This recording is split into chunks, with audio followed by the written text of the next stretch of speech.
Did you get Director All's call? Did you get?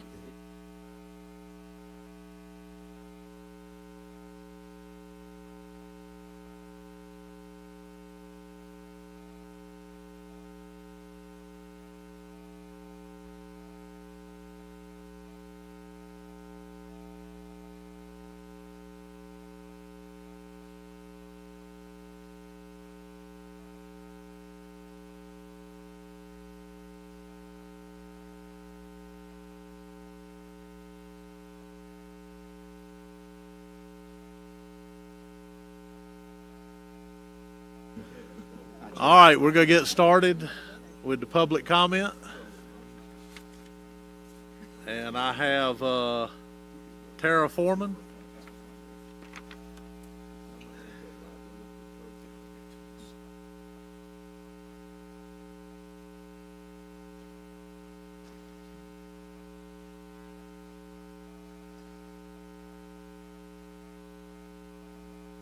Yes, ma'am, go ahead. Okay, so I'm Tara Foreman. So the blue crab is a short-lived species living roughly 2.5 to 3 years. If juvenile recruitment and female abundance were truly absent across North Carolina waters, the fisheries could not produce higher harvest for 2 straight years, most likely 3 straight years. This point becomes even stronger with higher landings are occurring with less effort and fewer participants. Fewer fishermen producing more pounds points to improved catchability, localized availability, and real-time catchable abundance, not a fishery with no crabs. This is especially important in the Albemarle Sound. The Albemarle Sound harvest record does not appear to show a current problem with catchable abundance. In fact, the real-time harvest record suggests the opposite. Crabbers are finding marketable, legal-sized crabs at enough volume to support stronger landings. This does not mean every part of the state is the same, but it does mean management should not treat a low survey signal as proof that the Albemarle Sound has no crabs. Blue crab abundance can be highly localized. Salinity, rainfall, water temperature, predation, dissolved oxygen, habitat, migration, and crab movement can all cause crab availability to vary by area and season. A survey may miss this if stations, timing, or year do not line up with real-time indicators from the water, and should be used to help interpret should not line up with where catchable crabs actually are. Commercial harvest, while not perfect, a perfect scientific survey is a real-time indicator from the water and should be used to help interpret whether catchable abundance is actually present. The North Carolina blue crab fishery is also taking steps to be part of the solution. The industry is currently working with Collaborative Research Foundation to develop a pilot program focused on the North Carolina blue crab. While this effort is still in the beginning stages, working watermen are committed to collecting real-time information from the water and helping provide that data to North Carolina Division of Marine Fisheries. The goal is to better correlate what fishermen are actually seeing every day on the water with data being used in management decisions. North Carolina should also be looking at the serious predator impacts, especially the invasive blue catfish in the Albemarle Sound and its tributaries. This is not speculation. North Carolina Sea Grant has noted concern that the blue crab may affect recovery of important North Carolina fisheries, including blue crab, river herring, and striped bass, because blue crab are opportunist predators that grow large and can consume a lot of prey. Coastal Review is also reporting that blue crab have increased notably in the western Albemarle Sound and quoted the division biologists say a mature blue crab catfish pretty much eat whatever they want. This article specifically named native fish and fish concerning, including herring, blue crab, largemouth bass, and striped bass. Other states are not ignoring this issue. VEAMS is working with collaborative blue crab initiatives in Virginia, including market development and working with researchers, fishermen, processors, and state agencies with blue crab work group. VEAMS is described as a work group as a broad collection of researchers, fishermen, processors, and state agencies focused on increasing the market while balancing stakeholder interest in reducing the Chesapeake Bay impacts. Well, I'm not saying that area-specific regulation is the answer. I am saying we need to be aware of what has actually happened in different areas. Just as Mr. Sammy was saying yesterday with the sturgeon interaction, it is happening in one area more than other areas. Thank you very much. All right, and that's all I have on the list, and it looks like everybody I see out there works for the division, so I guess that's all the public comment. So, Catherine?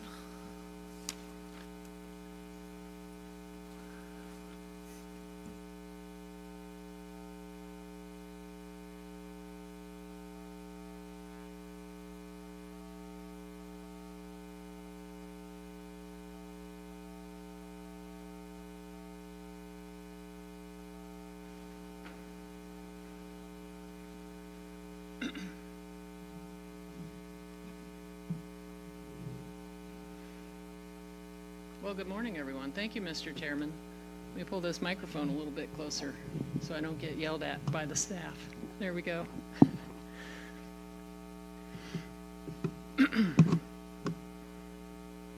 Okay, you all know me. I'm Catherine Bloom, but there may be folks listening online that don't. I'm the division's rulemaking coordinator for Marine Fisheries Commission rules. And today I'll provide an update on the status of rulemaking in support of your ongoing rulemaking cycles. Today you're scheduled to vote on notice of text for rulemaking for the single subject in the 2026-2027 rulemaking package, and that's for Atlantic Bonito management. All right, so here's an overview of the presentation. We're going to start with an update on your 24-25 and 25-26 rulemaking cycles. Both of those are well underway. And then we'll jump into the 26-27 cycle. Again, this is for that sole subject that's in this package. It's a package of one rule for Atlantic Bonito management, and that is scheduled for action today. But we'll start quickly with the 24-25 cycle. As I said, this one's well underway. You began the formal rulemaking process for this at your August 2024 business meeting covering 3 different subjects. The Interstate Wildlife Violator Compact rules became effective June 1st of 2025. So that left just 2 rules in this package that are still pending, one for false albacore management and one for pot marking requirements. And we are currently awaiting the legislative review process in the 26th short session for these 2 rules. And the earliest we could expect these to become effective would be in early to mid-June. The legislative session is underway, and we're about at the halfway mark of the days that would need to transpire to get to the point where the rules could become effective. So we'll continue to keep you posted. As I said, you began the rulemaking process for this package in 2024 at your August meeting that year. So you can see the additional time that the legislative review process takes for getting the rules through the entire process. All right, now we've got the 25-26 cycle. This one is also well underway, and you began the formal rulemaking process for these 9 rules a year ago at your May 2025 meeting, and they cover 2 different subjects. We have permit rule amendments and conforming rule amendments for franchises and shellfish leases. As with the 2 rules remaining in the 24-25 cycle, we are awaiting the legislative review process, and so same effective date. The earliest we could expect would be in early to mid-June. So those rules have caught up to the others and are all together. All right, the last of the 3 cycles is the 2026-2027 rulemaking package, and that is the one scheduled for action today. And this is the majority of the presentation this morning. The only subject, as I said, is for Atlantic Bonito management.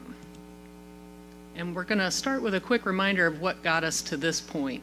At your May meeting 2 years ago, you passed a motion to request division staff to develop an issue paper, including landings information and proposed rule language, and using the previous Sheepshead issue paper as a model to follow. And then after some key vacancies were filled, Division staff member Jackie Deegan presented background information and life history and catch information at your Atlantic Bonito, about Atlantic Bonito at your August 2025 business meeting, so last year. At that meeting, the Commission passed another motion asking division staff to bring back proposed rulemaking language for a 5-fish recreational bag limit per person for Atlantic Bonito, and that was for your November 2025 business meeting. So in November, you received a preview of 3 possible options for proposed rulemaking language for Atlantic Bonito, and that satisfied the earlier motion from August. And then at your last meeting in February, after being patient, you received a presentation on the completed issue paper at last. And that issue paper did include management options as well as the division's recommendation for management. And then also at your February meeting, you selected option 4 as your preferred management option. And option 4 includes a 5-fish recreational bag limit, as well as delegation of authority to the Fisheries Director to issue a proclamation to implement additional management measures, but only with prior Commission consent. It's important to understand that if the proposed rule becomes effective, a 5-fish recreational bag limit per person per day would go into effect. The rule would also establish a broader management tool to address variable conditions in the fisheries, but implementation of any additional management measures beyond the 5-fish recreational bag limit would require additional steps. And those steps would involve presentation by the division of the most recent data and any associated management recommendations to you, Commission consent that management measures are needed based on that data, outreach to the regulated public that management will be changing, and then identification of an appropriate effective date for the proclamation that would be issued to implement those changes so the regulated public can prepare. So all of those things would be involved before any additional management could be put into place. All right, we're going to take a look at the actual proposed rule text that's before you today for potential action, and that's what's on the screen here. This is what the proposed rule you selected in February looks like. And a copy of that rule is also in Appendix 1 of the fiscal impact analysis that's in the rulemaking section of your briefing materials. So the 5-fish recreational bag limit is proposed in the permanent rule itself in paragraph A, and that's circled in red on the screen. So upon the rule becoming effective, a 5-fish bag limit would be in place. And only this single requirement of the 5-fish bag limit would be immediately in effect when the rule would become effective, if it gets to that point. Any other management measures would undergo the process I just described. Oops. And then, as shown circled in red near the bottom of the screen in subparagraph B6, delegation by the Commission to the Fisheries Director to issue a proclamation to manage quantity would be limited to the commercial fishery. The 5-fish recreational bag limit would be fixed in permanent rule. And if you'll indulge me, please allow me to make the distinction here that what I just described about what's contained in the proposed rule before you today is prior to the public comment process, and that's required by the Administrative Procedure Act. So in November, you'll have the opportunity to receive public comments if you approve this today. Any public comments that are submitted would be given to you for your November meeting to help inform your decision. At that point, you do have the option to modify the proposed rule, approve the proposed rule as originally published, or end the rulemaking process without final approval. All right, I just spoke about the content of the proposed rule you selected in February.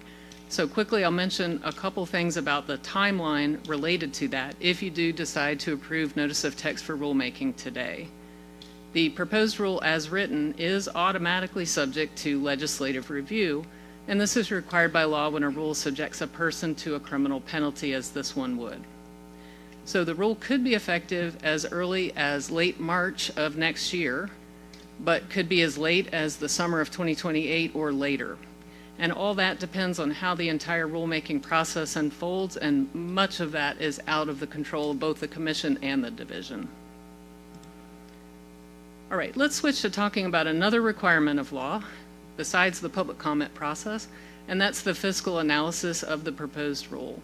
So on the screen is a summary of the fiscal analysis of the proposed Atlantic Bonito rule, and this was approved by the Office of State Budget and Management. The analysis found no impact to state, local, or the federal government. There is no substantial impact, which is an aggregate financial impact on all persons affected of at least $1 million in a 5-year period. There's also no quantifiable impact. Because additional management measures beyond the 5-fish recreational bag limit may never be needed, and because the available data are highly imprecise, it is impractical to predict the likelihood of realizing costs and benefits associated with future proclamation-based management. The cost to the regulated community would primarily consist of reduced harvest opportunities under the 5-fish bag limit and any future restrictions that may be adopted by proclamation.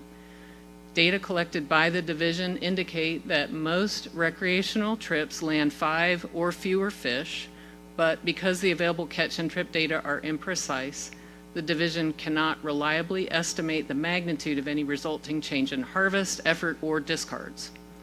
There would be no immediate impact on a recreational fisherman who does not keep Atlantic bonito or who only keeps 5 or fewer fish. And the supporting data behind what I just described, they are contained in the Atlantic bonito management issue paper, and that was presented to you at your last meeting in February, and that material is still available on the division's website. Overall, the rule would enhance the ability of the Commission and the division to manage Atlantic bonito by setting a precautionary harvest cap. It would provide regulatory certainty about potential future management tools and provide a faster, transparent response capability to address variable conditions in the future in the form of a proclamation approved by the Commission before issuance.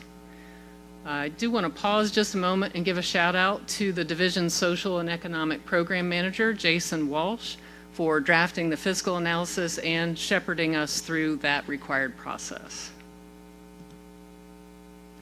All right, this slide summarizes the various public comment opportunities for the proposed rule by way of your business meetings and the various rulemaking steps required by law as part of the Administrative Procedure Act.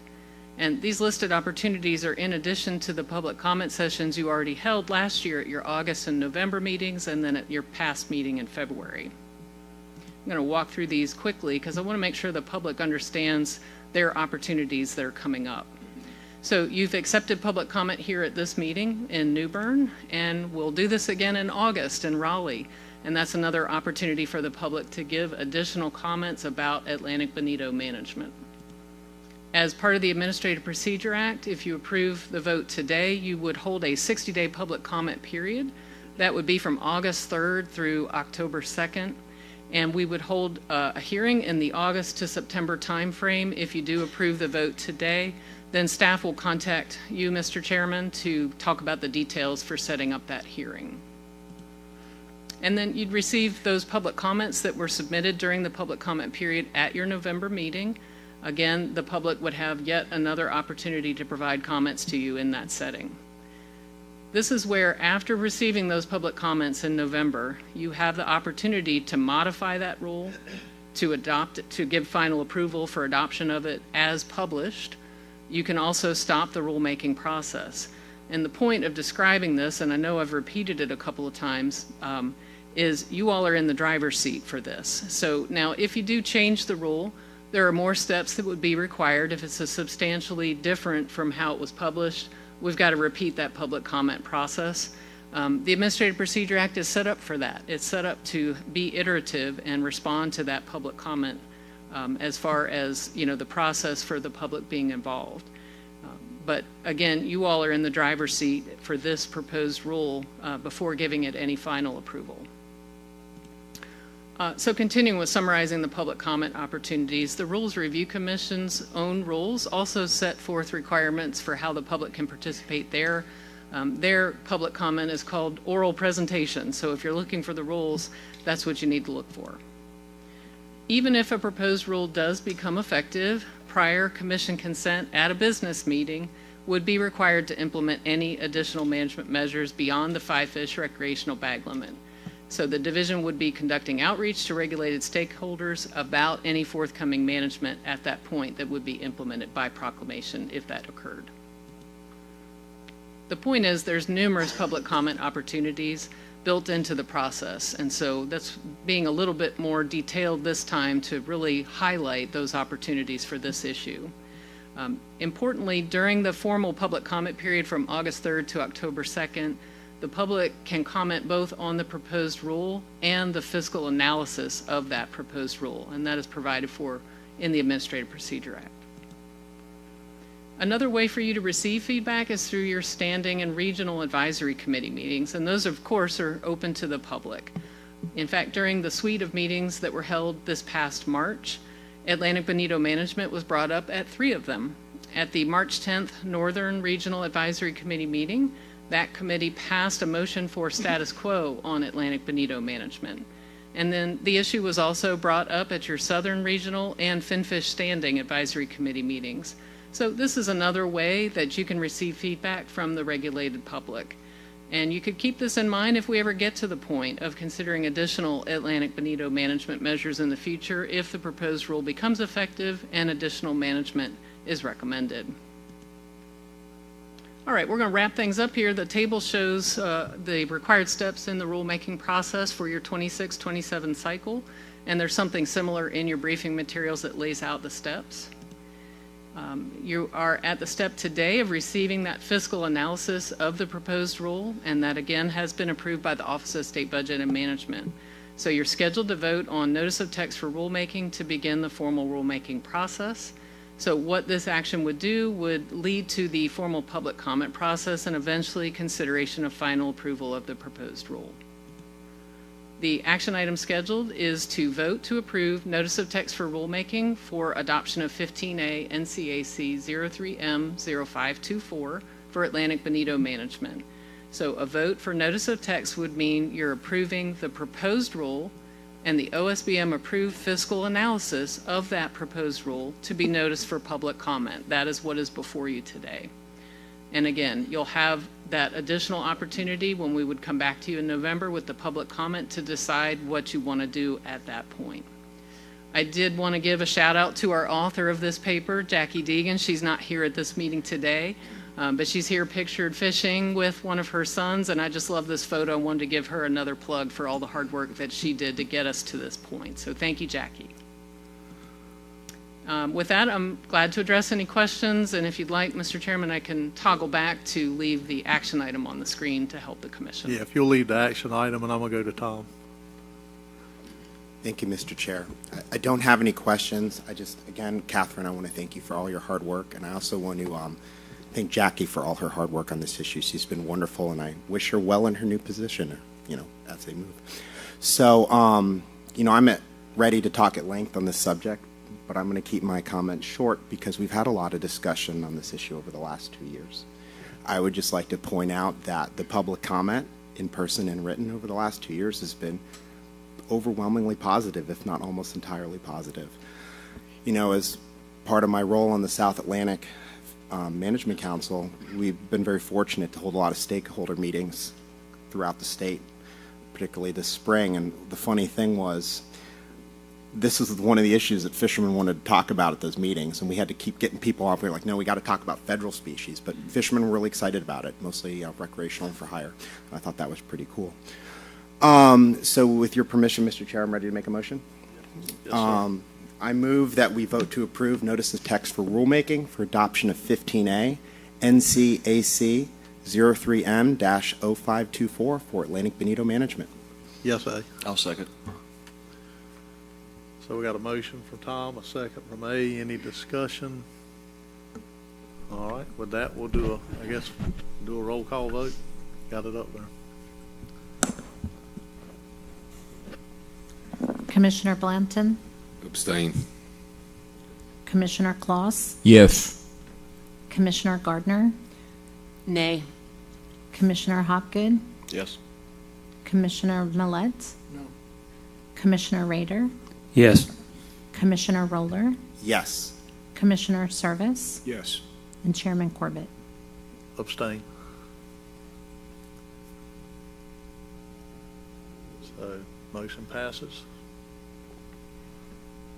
Thank you. Thank you, Catherine. All right, spotted sea trout cold stun.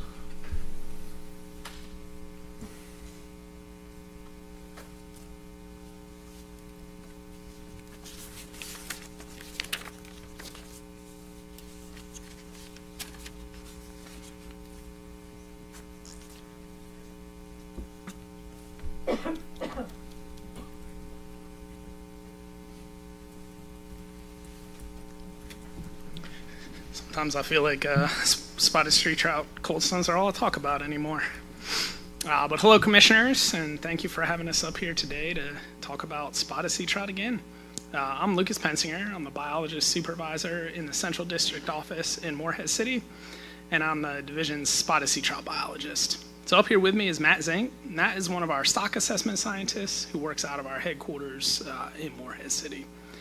So our presentation today will highlight some of the information from the January 2025 Spotted Sea Trout Cold Stun Report. That full report was included in your briefing materials for this meeting. But before I go any further, I do want to take a moment to formally thank Matt here and Melinda Lambert as well. So I'm not going to reintroduce Matt, but Melinda is the Spotted Sea Trout co-lead, and she is out of our Manio office. This Cold Stun report really wouldn't exist without the amazing amounts of hard work they put in analyzing data and writing up methods and the results of those analyses. So we'll start the presentation today talking briefly about why exactly Matt and I are up here. So then we'll go through a quick timeline of the 2025 Cold Stun, how that unfolded, and some of the actions that happened as a result. We'll briefly go over the data sources we used in the report, and then we'll jump into the specific results of what we found. And then finally, we'll finish up by doing our best to answer any questions that you might have. So you might be wondering why these guys are up here talking about a cold stun that happened in 2025 when we just had another one in 2026. And really, that's a great question. For that answer, we have to dig into the cold stun adaptive management that was adopted in Amendment 1 to the Spotted Sea Trout Fishery Management Plan. So folks are more familiar with the immediate action of that adaptive management, and that allows the director to close the Spotted Sea Trout fishery through June 30th following a significant cold stun. That cold stun adaptive management, though, also includes additional temporary management measures that could be implemented to help the Spotted Sea Trout population recover. We would do that after an especially severe cold stun or, something like multiple cold stuns in a short period of time. So Amendment 1 outlines the use of those additional management measures and says that they should consider factors such as the size and scope of the cold stun event, the rate of air and water temperature change, the length of exposure to extreme temperatures, and that implementation of those management measures is contingent upon approval by the Marine Fisheries Commission. So in other words, we know that cold stuns can have population level effects for spotted sea trout. And with the analyses in this report, we're just trying to quantify how widespread those effects were and how long those effects last. And that's just for the purpose of determining whether the division will end up recommending additional management measures based on that 2025 cold stun report. And that brings me back to that hypothetical question I posed at the beginning of this slide. We're looking at the January 2025 cold stun in this report because that's the cold stun we currently have the data to analyze. We've made recommendations in that report based on the available data, and I'll cover those today. But we also won't ignore 2026. Once 2026 data are available, we'll be back up here to look at those data too. So for now, though, back to 2025. Don't worry, I'm going to stick with a high-level overview, high-level timeline. We won't get into the weeds of each step. So I received the first cold stun report on Monday, January 13th, 2025. Division staff were able to confirm multiple reports throughout that first week. But earlier in the week, really most of the reports we were receiving and most of what our staff were seeing on the water included relatively small numbers of spotted sea trout. So in other words, eventually we saw multiple thousands of dead spotted sea trout, as well as a whole bunch of other species. But in those initial stages of that January 2025 cold stun, it was a bit more of a slow burn. So on January 22nd, 2025, the director issued proclamation FF-11-2025 to close spotted sea trout harvest in coastal and joint fishing waters. On March 13th, you all voted to adopt Amendment 1 to the Spotted Sea Trout Fishery Management Plan, and as I mentioned on that previous slide, Amendment 1 extended the cold stun harvest closure through June 30th. Previously, it was through June 15th. So on April 8th, the director issued proclamation FF-15-2025, which extended the spotted sea trout harvest closure in coastal and joint fishing waters in accordance with Amendment 1. The Wildlife Resources Commission temporary rule to close spotted sea trout harvest in inland waters went into effect in late April. And then harvest reopened under the new regulations adopted in Amendment 1 on July 1st. So we looked at a lot of data for this report. And that included commercial and recreational spotted sea trout harvest, how many areas throughout the state met the water temperature triggers of 5 degrees Celsius for 8 consecutive days, or 3 degrees Celsius for a consecutive 24 hours. So research shows that spotted sea trout mortality increases pretty drastically when temperatures fall below those triggers. And we also looked at how relative abundance from our independent gillnet survey changed. We looked at it from the fall prior to a cold stun to that next spring, so fall prior, spring after. But then we also looked at how it changed from that spring after a cold stun to that next fall, so spring and fall both after the cold stun. We calculated the difference in relative abundance between fall and then that following spring, and we compared that difference to the number of cold days that there were in a winter. And then finally, we looked at the length composition of spotted sea trout catch in our independent gillnet survey. And we look at length compositions because it's important to know whether a cold stun is affecting all fish kind of regardless of size, or whether it's affecting one size class more than others. So it might be affecting small fish more or big fish more, or any combination of that. So this figure is showing spotted sea trout harvest in pounds from July through December each biological year by sector. And I promise that probably sounds a lot more complicated than it is. So the biological years from March through February of the following year, and that just matches the biological year from the most recent spotted sea trout stock assessment. So for example, biological year 2024, that would be March 2024 through February 2025. We're showing harvest in July and December only because those are the months that, regardless of year, spotted sea trout harvest is open. So even when there's a cold stun and we have a harvest closure, in those months, spotted sea trout harvest has opened back up. Just lets us compare apples to apples without worrying about the effects of a fishery closure impacting those harvest numbers. So year is on that bottom or x-axis, and the height of each bar is showing combined recreational and commercial harvest, again, from that July through December period. So the yellow portion on the bottom represents commercial harvest. Purple portion on the top is recreational harvest. Cold stuns occurred in December of biological year 2004, January of biological year 2009, December of biological year 2010, and if y'all are okay with it, I'm going to stop saying biological year every time, but just know that it is the biological year for all of these. January of 2013, February of 2014, February of 2017, and then December of biological year 2022, although I will say this one was very localized and by all reports seem, and what we were able to confirm, seems pretty small. And then January of biological year 2024. So I marked those years with a blue asterisk on the graph here. And as I mentioned earlier, we use that biological year in the most recent spotted sea trout stock assessment just to keep all winter months together so that the effects from any cold stun are all contained in that same year. Just makes the modeling process work a little better, helps it pick up that signature. So even though the cold stun we're talking about today occurred in January of 2025, in terms of the biological year, it's in 2024. So to help visualize that, I've added this red prohibited symbol for each year that the division has closed harvest due to a cold stun. Because these closures happen in the winter, they do technically cross biological years, but I put the symbol on the year that's most impacted.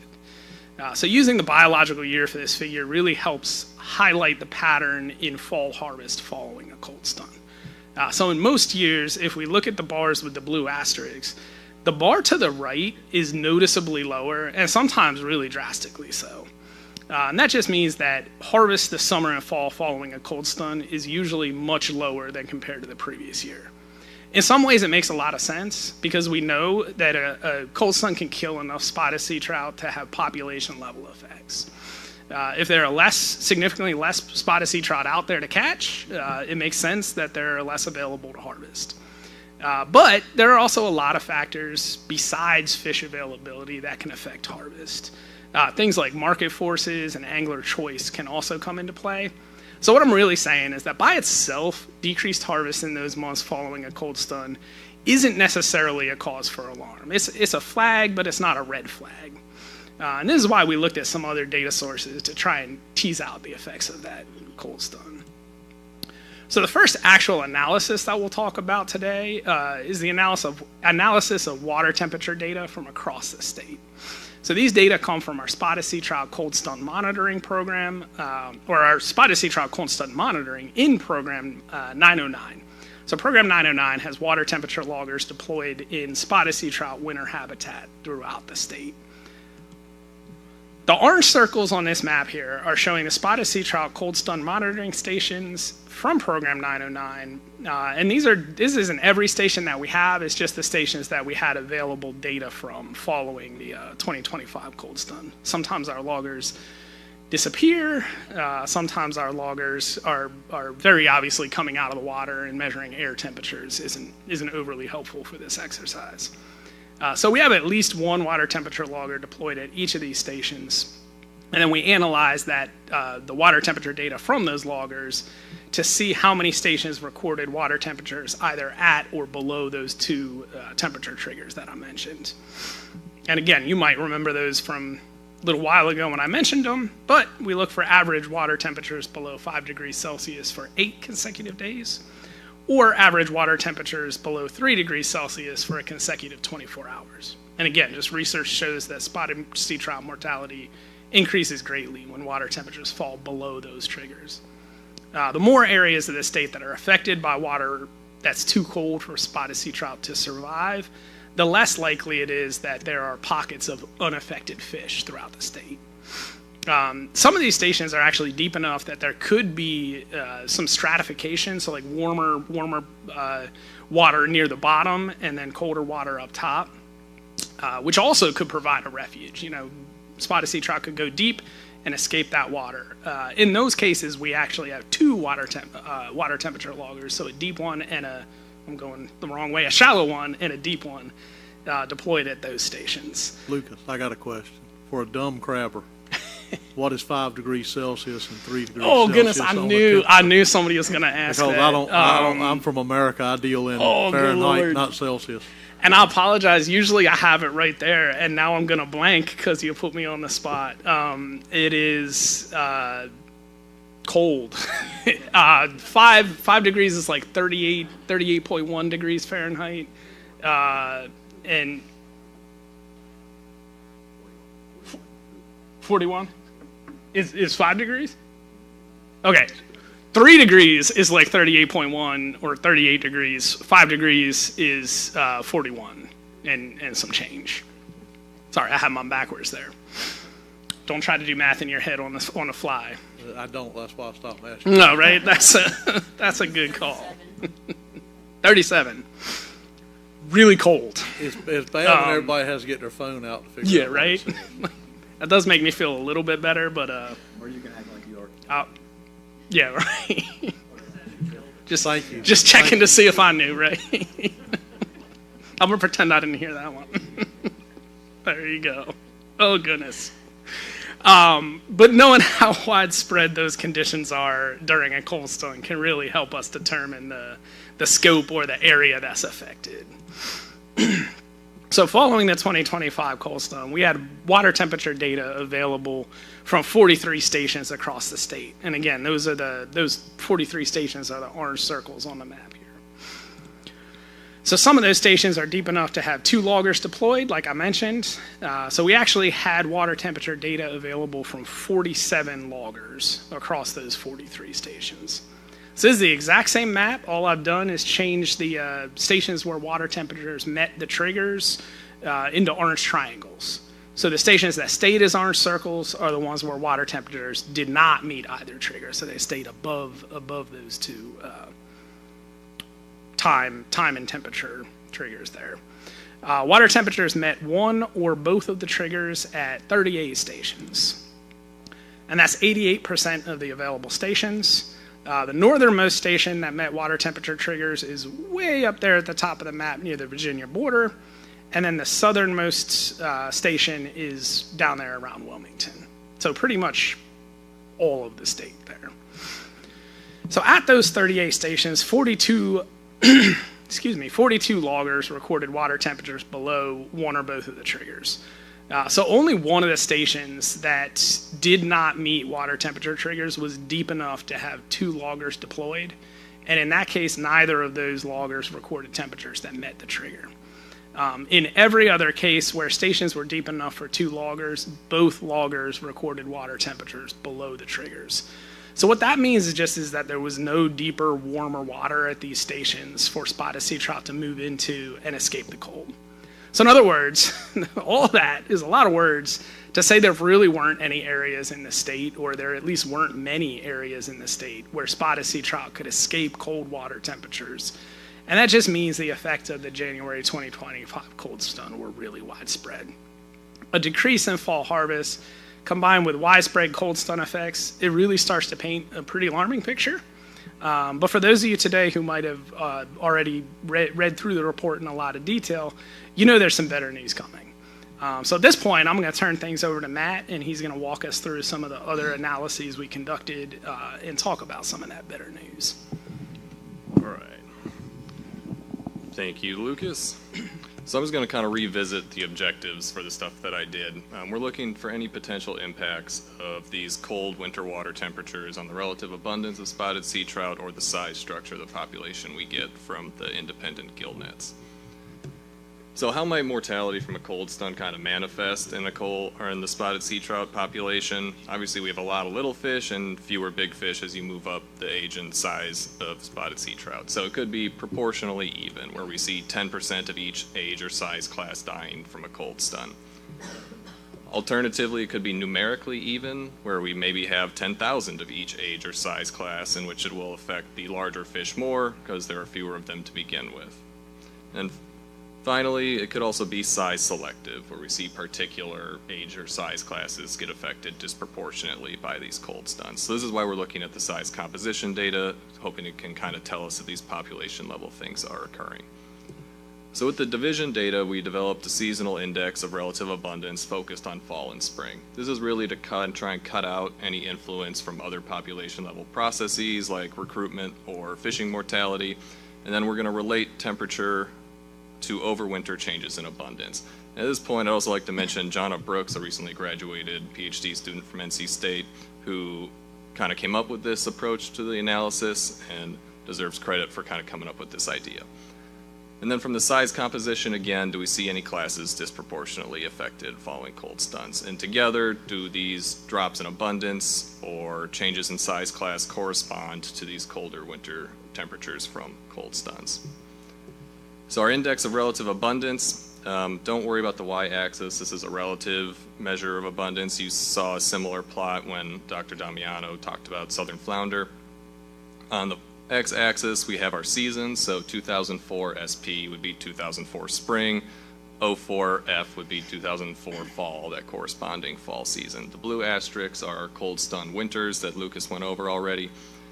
And the kind of key thing to take away from this is following a cold stun, we don't see any sustained low abundance. So sea trout tend to bounce back. And then more notably, in the very end of the time series from about the fall of 21 on, we see just an overall elevated relative abundance. So sea trout have been doing well. So while this abundance is oscillating, it is most recently higher than kind of the historical average in our catch from 2004 on. So I'm just going to zoom in on this plot to kind of help navigate the next part of this analysis. So we took the relative change from fall to spring, so what I've circled here. And obviously there's more than one winter in this time series, so we took all the winters and calculated a value from that fall to spring. And then we looked to see if cold water temperatures could explain that difference in abundance. So the results of that regression look like this, where we have cold days of a winter season from December, January, and February on the x-axis. These are average daily water temperatures less than 7 degrees Celsius. To go this far back in time, we had to use the Beaufort Inlet buoy data, so that's why it's a higher temperature threshold than you saw on the earlier temperature triggers we have on the more inshore stations. Then our y-axis is that relative difference from fall to spring. So a value of 0 means there was no change, positive means abundance increased, negative means abundance decreased. And then your cold stun years are an open circle, and your solid circles were winters with no cold stuns. So this was a significant relationship. So in our winters with colder water temperatures, we did see a bigger drop in relative abundance of spotted sea trout. And this is also cautioned with the global index of relative abundance we saw, where sea trout are doing well. So we are seeing a drop in abundance, but overall it has not led to any sort of lasting impact for 2025. Now for the size composition, these are weighted length quantiles. They represent the size distribution of the catch in those gill nets. The top line is going to be our big fish, and then we're working down to these small fish. So each line kind of represents a different size class you could think of. So this is just spring data. Another point here is that despite kind of the oscillation, we don't see any sustained low compressions of these lines. They don't dip down and stay down while they're going up and down. That's a good thing. So this is just spring data, meaning it's going to be more variable inherently. When we look at it annually, we see that there is no really big drop in any size class that continues on, and most notably at the end of the time series, these size classes are trending up. So we're getting more large fish, especially in 2024 and 2025.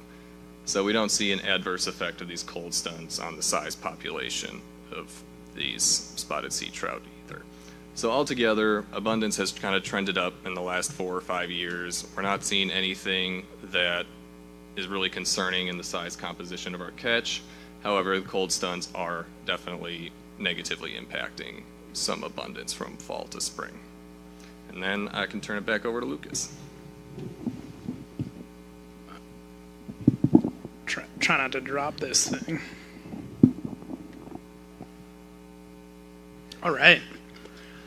So as Matt kind of talked about there are some pretty positive signs. So because of that, based on at least just the January 2025 cold stun, the division doesn't recommend any additional cold stun adaptive management measures. So most of the data we analyzed did show a pretty immediate response to the cold stun. But again, as so abundance decreases the spring following a cold stun. There's a negative trend in abundance the more cold days there are in a winter. But however, as Matt outlined, most of those effects appear to be pretty short-lived. So we don't see lasting effects over years and years and years. This is at least partially because spotted sea trout are resilient fish. So they grow really fast, especially early in life. They mature early. They spawn multiple times over the course of a spawning season. Each female fish has the capacity to produce anywhere from millions to tens of millions of eggs in a single spawning season. So these life history traits, they're really helpful in having the spotted sea trout population recover from a cold stun. Similarly, the initial division response to a significant cold stun of closing harvest, at least until partway through the peak spawning season, probably also helps explain some of why these negative effects from a cold stun are so short-lived. So closing spotted sea trout harvest helps those surviving fish escape harvest and just allows more fish to be available and have a chance to reproduce during the subsequent spawning season. So in other words, for the 2025 cold stun, it looks like spotted sea trout management in North Carolina is working exactly like it's supposed to. However, there is that one little pesky caveat I mentioned way back during the timeline portion of the presentation. January 2025 was only the first of 2 significant cold stuns in back-to-back years, which means that the January 2025 cold stun really can't be properly evaluated as a standalone event. So as 2026 data becomes available, we'll work on evaluating the combined effect of back-to-back cold stuns on the spotted sea trout population. And at that point, if the division believes additional management measures are needed, those will be outlined in the next report. So before I wrap up our presentation, I do want to say there are a lot of moving pieces when it comes to spotted sea trout population dynamics.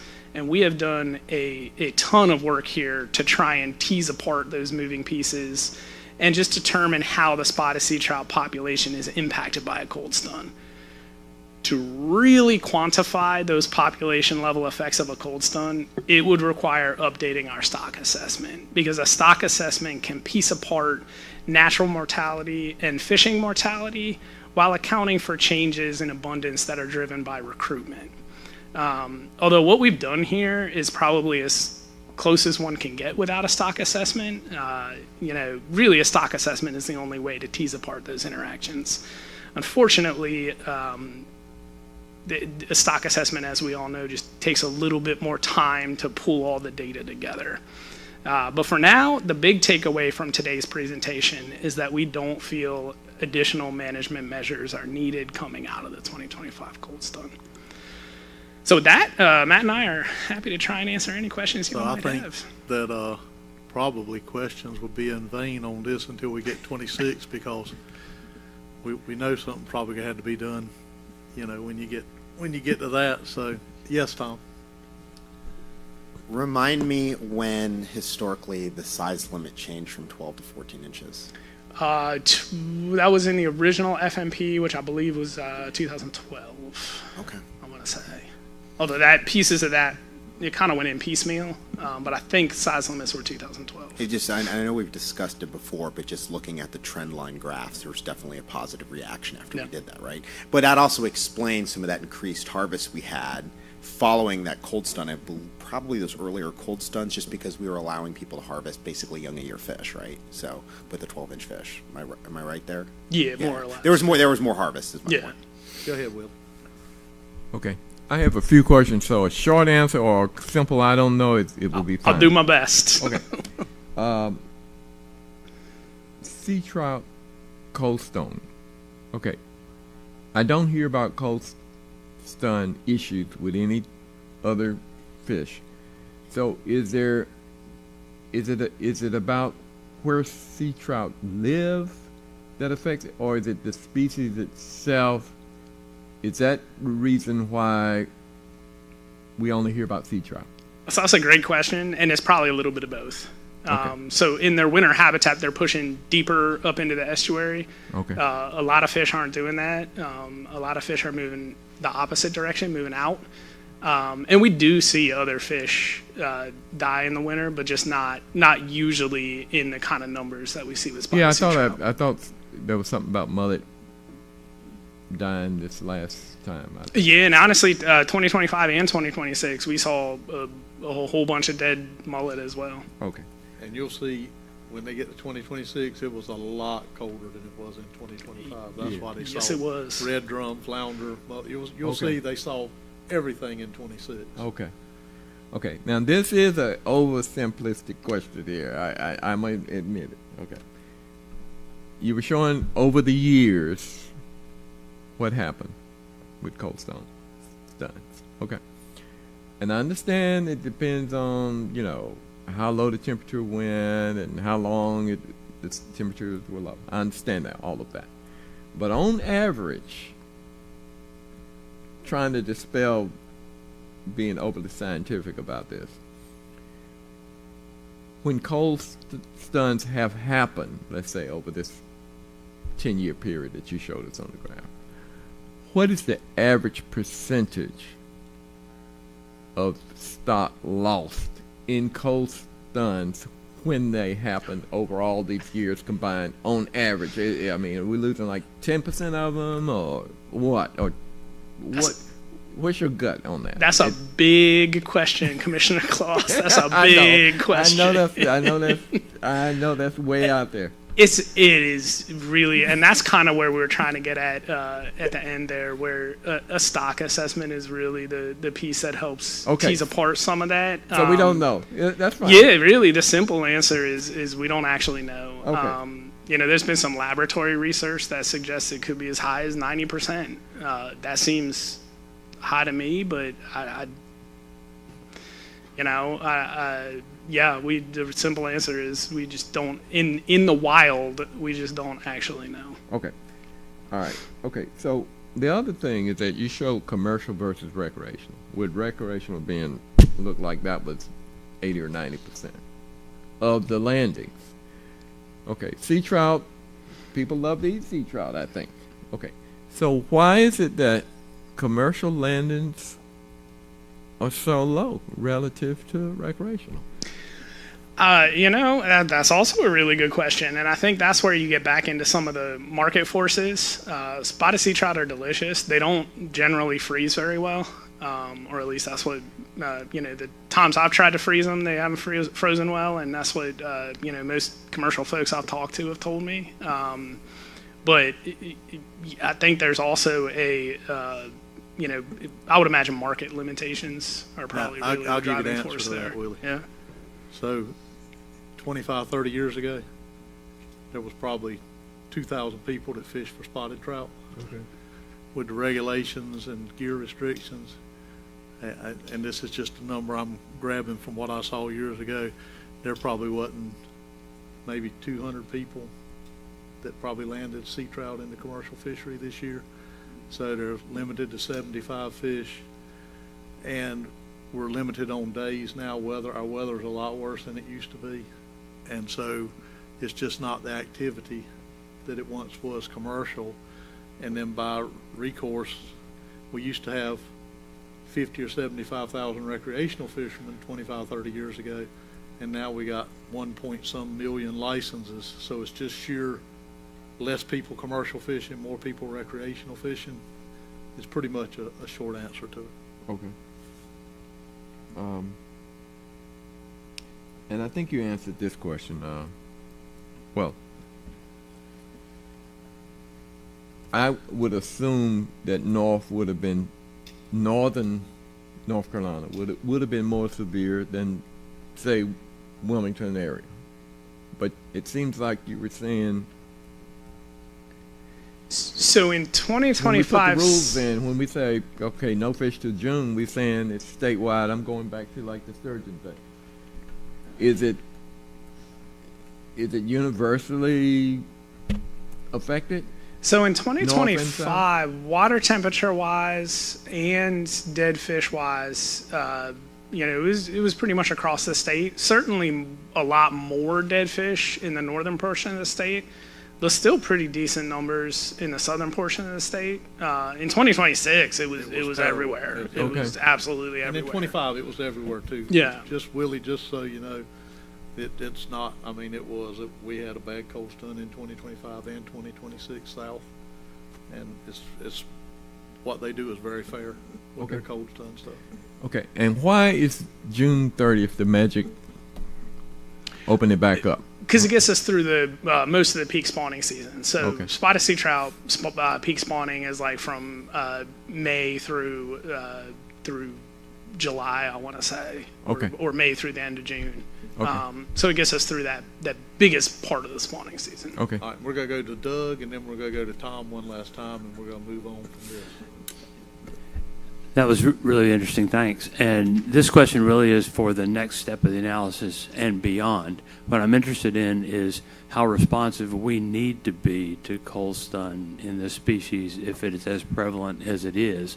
And I would say, just looking forward, we've got 2 winters in a row, and with the current projection for an extremely strong El Nino in the Pacific, the likelihood for a cold, wet winter here is now greater, and the likelihood of 3 cold stuns in a row is currently growing. And so what I'm not getting at is to anticipate weather, which is only a fool would do, but rather to think about how frequent cold stuns need to be to add up into differential population effects that we would need to respond to. In other words, if this is a characteristic of the population, which it seems to be, then how much do we even need to worry about it? I mean, if this management looks great, then are there conditions where that would be falsified? And if not, we may not need to do that. So anyway, that's just, as you think about 25 and 26 together, and the possibility of 25 and 26 and 27 together, then where would the red flags lurk? Yeah. Is that clear? Yeah. Oh, yeah. Absolutely. Okay. Thank you. Yeah, Tom. Thank you, Mr. Chair. Thank you for your comments on that, too, Doug. I agree with that. It's been an interesting.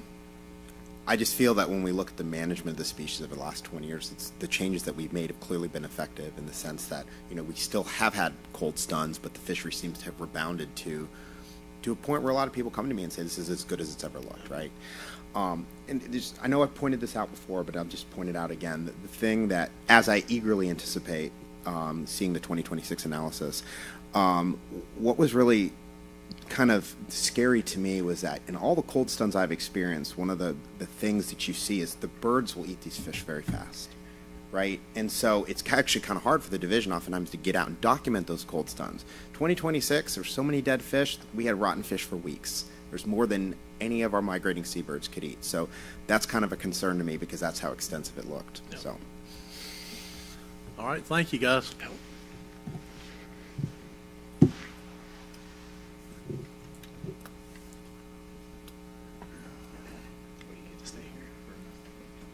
Now we get to pick on McLean and Zach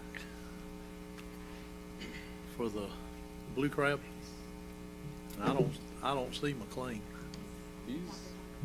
Okay, all right.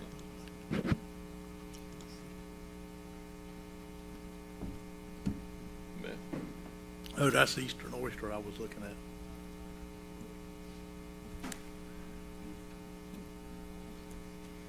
Looking at the schedule, and I thought I was later. Yeah, sorry I called you McLean. I didn't mean to do that. I know you're probably mad at me. It's a for that. cooler name, and you already You have think? that I don't up know. here. I don't know. I've known McLean since he was about 12 years old, so I don't know if that wasn't a compliment. I can promise you. Fair enough. That's for the record. Yeah. All right. Well, hello, commissioners. Nice to see you all again. I'm here to give you a verbal update on the blue crab benchmark stock assessment that we've been working on. So for some context, there was some discussion at this table at the February meeting and some desire to get an update from the stock assessment program on progress to date on the blue crab stock assessment. What I had not been able to communicate ahead of time was that I was already planning to have a public webinar this May to go over the results of data analyses we've done for the blue crab stock assessment, as well as to walk the public through the methods we've chosen to do the stock assessment.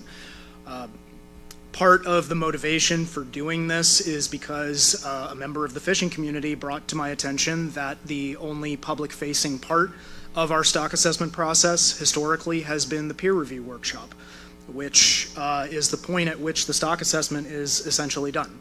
So this webinar is something of a halfway point to where I would like to go with our stock assessment process, which is to make it more public-facing so folks can see us show our work. As the son of a mathematician, that's pretty important to me, and I think it's important to the public as well.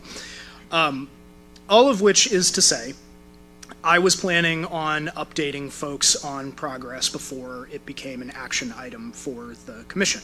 So the reason I'm only giving a verbal update today is because in a couple of weeks we'll be having the webinar where I think a lot of the details you're interested in will present. So I don't want to duplicate that effort here. What I can say is that progress is good. We have been able to analyze all the sources of data that we're interested in including in the stock assessment, so that essentially involves Matt and I digging through the data and determining whether it's usable and what it is telling us. So much like the results that Dr. Zink presented for spotted sea trout, we have done a similar estimation of an index of relative abundance. We used a similar approach to southern flounder where we combined data from a bunch of our different programs so we could expand the spatial range over which we were estimating relative abundance. Generally, that pattern, which we estimated during 1974 through 2024, has fluctuated quite a bit as marine populations tend to. We saw highest abundance during the 1990s, which I don't think will surprise anybody. But we saw a marked decline in blue crab abundance after around 2010. There have been some modest increases toward the end of that time series, but overall there is a negative trend for the last 14 years. In the size composition data that we looked at, blue crab in the Pamlico Sound have gotten smaller in general, while blue crab in Albemarle Sound have had a really stable size structure. Similarly, in our fishery-dependent data from our fish houses, the size structure has been pretty stable, which is likely more a function of people bringing a really stable set of sizes of crab to market than it is having to do necessarily with what's going on in the population. Another interesting feature is when we looked at abundance over space, it has declined most in the Pamlico Sound, but the Albemarle Sound is still essentially the one big hotspot for blue crab. So if you are fishing in Albemarle Sound, things may seem better than they actually are for the population. And so one of the things I really want to get across today is two things can be true at the same time. You can be doing very well if you're fishing in a particular area, but the population throughout the whole state can still be moving in a different direction. As far as the stock assessment itself, we're going to be moving forward with a size-structured stock assessment model. We are moving forward with that recommendation from the 2023 peer review of the 2023 update to the last blue crab assessment. And so I'm going to close out with some comments about what to expect at the webinar. One of the things is I'm going to go over a condensed version of like a stock assessment 101, so anybody who hasn't really sat down with me and talked about stock assessment can get up to speed and be able to follow along with the results. Another thing that I'll be spending a fair amount of time on is talking about the peer review of the 2023 updated stock assessment. I get a lot of comments on why that did not pass peer review and wasn't recommended for use in management. And so luckily, the folks we had review that stock assessment left us a really clear roadmap for how to improve it. And it's those exact steps that they recommended that Matt and I have been taking with this stock assessment.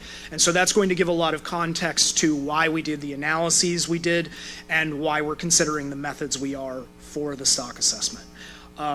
So that's going to be on Thursday, May 28th from 6 p.m. to 8 p.m. Everybody's welcome to attend. I encourage you to attend. And if you have any other specific questions between now and then, I'm happy to sit here and answer them. And I think your idea for this is the best thing I've ever heard for the webinar. I really think that's good. Yeah, Doug. So what I've long wondered, and I'm not sure what your practice is about stock assessment review, peer review, and whether or not there's an advantage to pre-reviews where the experts that you've already selected to do the reviews are brought in earlier in the process to formally vet your proposed answers to the criticisms from last time or not. I know you just said that what you just reported was really excellent about using that as a roadmap for the work you've done in the interim, but having people invested in the answers seems like a useful step. And I just wondered if you see a professional problem with having done that, if it somehow mitigates review. But I mean, could one go ahead and say, here's what we're going in the process of doing? Do you have advice rather than having a full-blown final product then reviewed, or not rather than, in addition, as a pre-step? I just would love to help prevent a peer review failure this time, if there's some way to do that. So I will make one clarification. It's not necessarily that the peer review failed, it's that the peer reviewers did not recommend the model for use in management, and DMF decided to heed that advice. I think the peer review was actually a success in that sense because they identified really clear problems that would need addressing in the next model. To answer your question, I think there's merit in consulting professionals. I don't like to stay insular when I'm doing my work. I like to have experts take a look at what I'm doing and kind of validate if I'm on the right track. I don't think those same people should be the peer reviewers because I think there is a level of investment that is being made during the development of the model that might create a conflict of interest when you actually get to peer review, and you're really looking for somebody to come in with an outside perspective at that point and tell you as a professional whether it passes muster. To that effect, though, one of the past peer reviewers, Dr. Jay Chow, he was my PhD advisor, and so we have a pretty close relationship. I have had him take a look at what I'm doing, especially since I am essentially using a version of a model he built. And so his feedback has been invaluable throughout that process. That sounds like the right answer to me, and I was pretty sure that's what you were to say. It does seem to me, though, that the new and renewed expertise that you guys are bringing to this process more generally is important, and it really could break new ground in terms of how we view traditional assessments versus those that are based on less data or even data poor methodology. And it just seems to me that there might be steps that would be important either in the context of individual peer reviews or across the board to pre-review those methodological approaches so that they're not then reviewed in the context of an individual stock assessment. I don't know if I'm being clear or not. No, you're making sense. So, fact. I guess what I'm hoping to do is that we will give you the freedom to use best available science to come back with things we're not used to. And so if there's some additional step that might be useful in pre-approving approaches, not results from the approach, but the approach, then that I would support you taking those steps. Yeah, I appreciate that comment. I will say that, being an army of two means we have to stay flexible. And fun fact about me, I'm really lazy. And so I like to pick methods that have already been peer reviewed and simulation tested, so that way I know they work before I look at applying them in our system. I won't belabor this, but I will in one sense. Because I, among a lot of others, put together over $10 million that went into the toolbox of building data-limited stock assessment approaches nationally and internationally. And those still haven't penetrated, in my view, in the way that they should have across the board. And so I support the use of things that we may not be used to, that are, in fact, the best available science, and in fact have been subjected to those kinds of formal assessments in terms of their performance. So I'm trying to give you carte blanche to step outside the boxes that we sometimes put you in formally. And if you need a step to do that, please feel free to take it. Thank you. I'll refrain from any further self-deprecation in public. Go ahead, Kat, and then we'll move on. Good call. And I was just going to say, I don't think we need any kind of formal motion from the commission on this. And I will also echo Dr. Rader's comment about the MATs here. We are very, very fortunate to have them and their expertise, and I think the citizens of the state are lucky to have them as well. Thank you, guys. And like I said, I really like the webinar idea. That was a great idea. Thanks. Hoping to make that a more regular thing throughout the process. All right. So, Zach, are you happen to be ready yet? Could you do yours before lunch, or do you need after lunch? Sam. McLean is not here yet. Okay. Can we switch and do? The Red Drum folks are ready. If that's okay. Sorry, Zach. I wanted to get you up here where I could aggravate you and torment you, but I had to do that to somebody else now.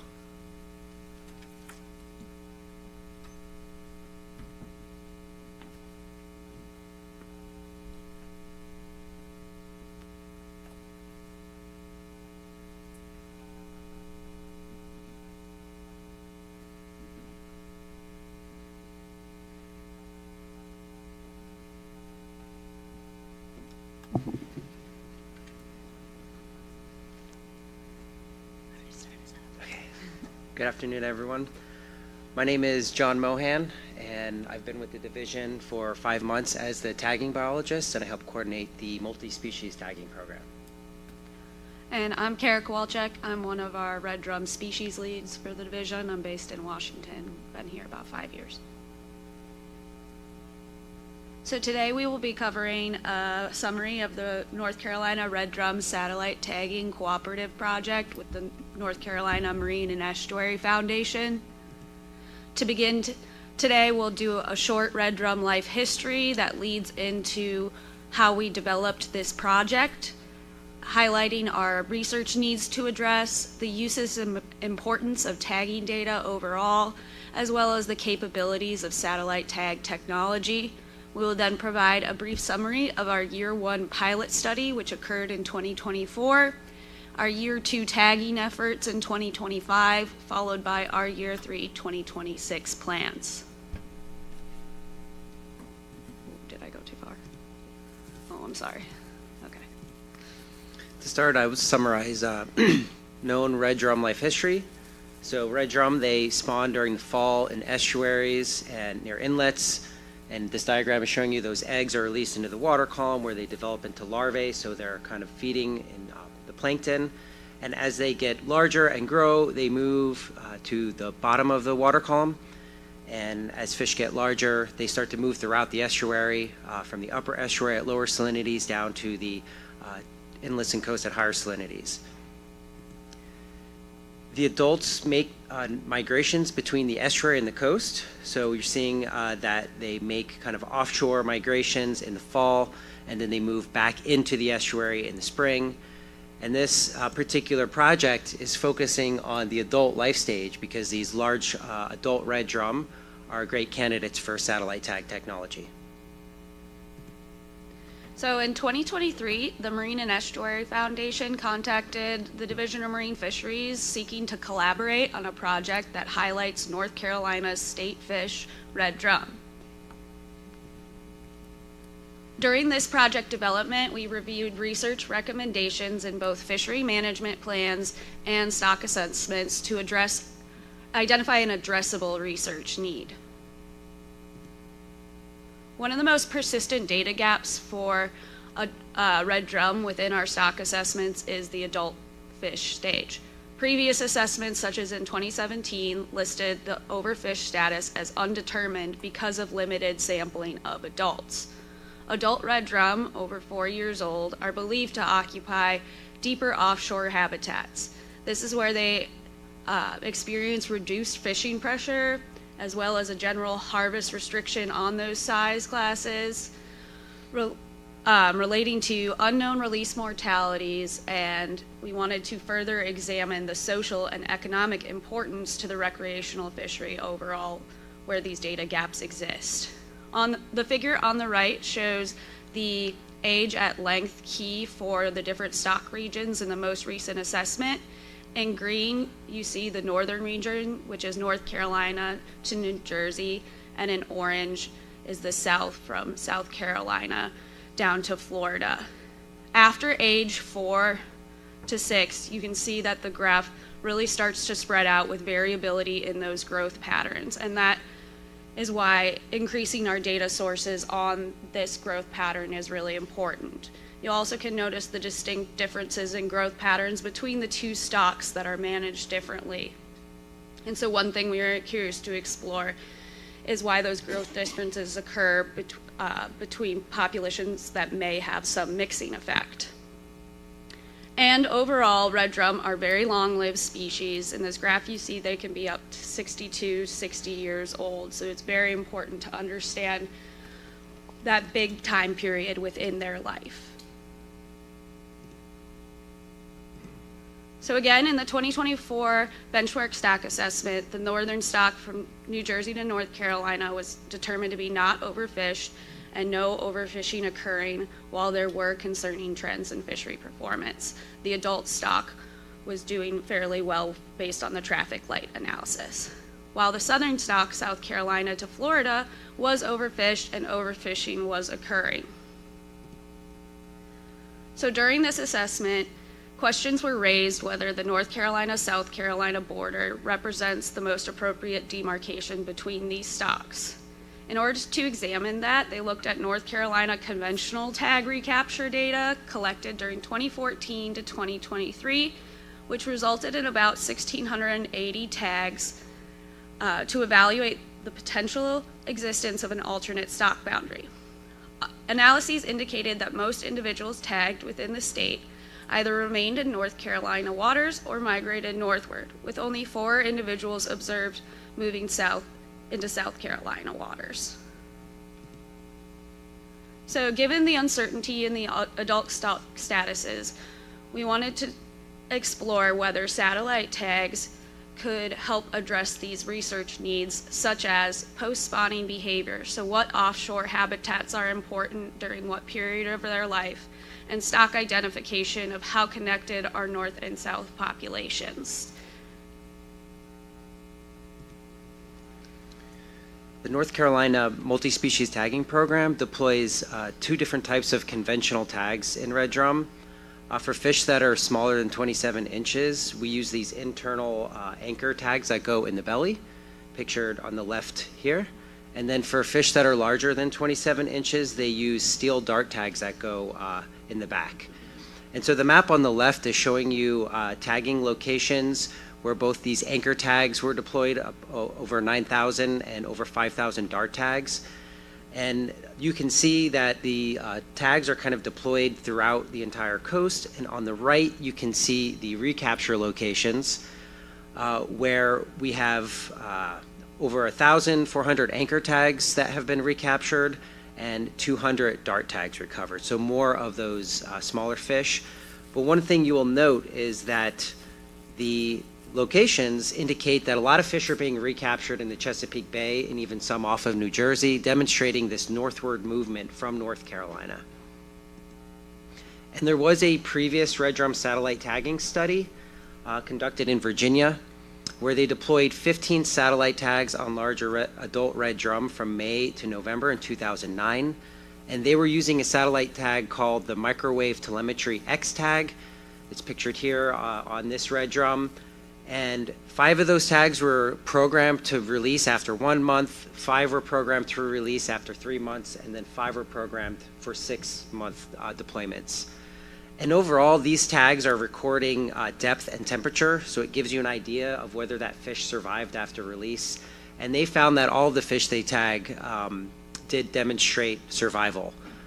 And they also, their results suggested that there's substantial connectivity between Virginia and North Carolina populations in July and September. Just to show you one of their figures here of the 6-month tag deployments, the tag is displayed on the left there, where you can see they have these antennas that are meant to transmit the satellites, and they have a large region that is meant to be buoyant. So these are meant to float after they release.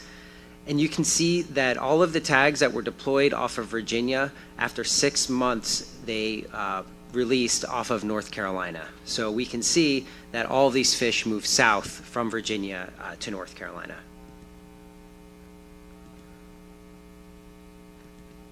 So we wanted to kind of spend a little time describing how this satellite tag technology works, where essentially we have satellites that are orbiting the planet in known predictable patterns. And then you have fish that are swimming in our estuaries in unpredictable patterns.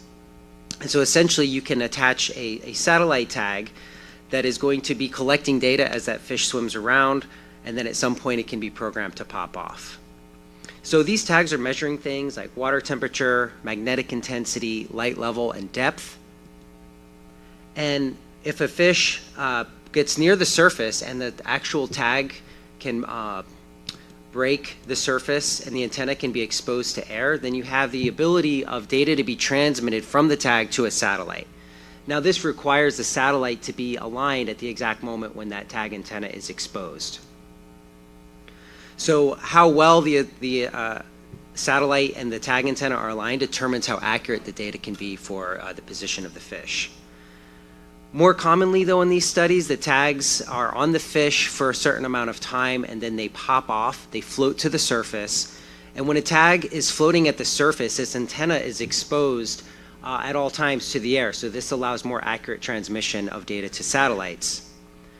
Now, the type of location you get from the tag is based on what's called a location class.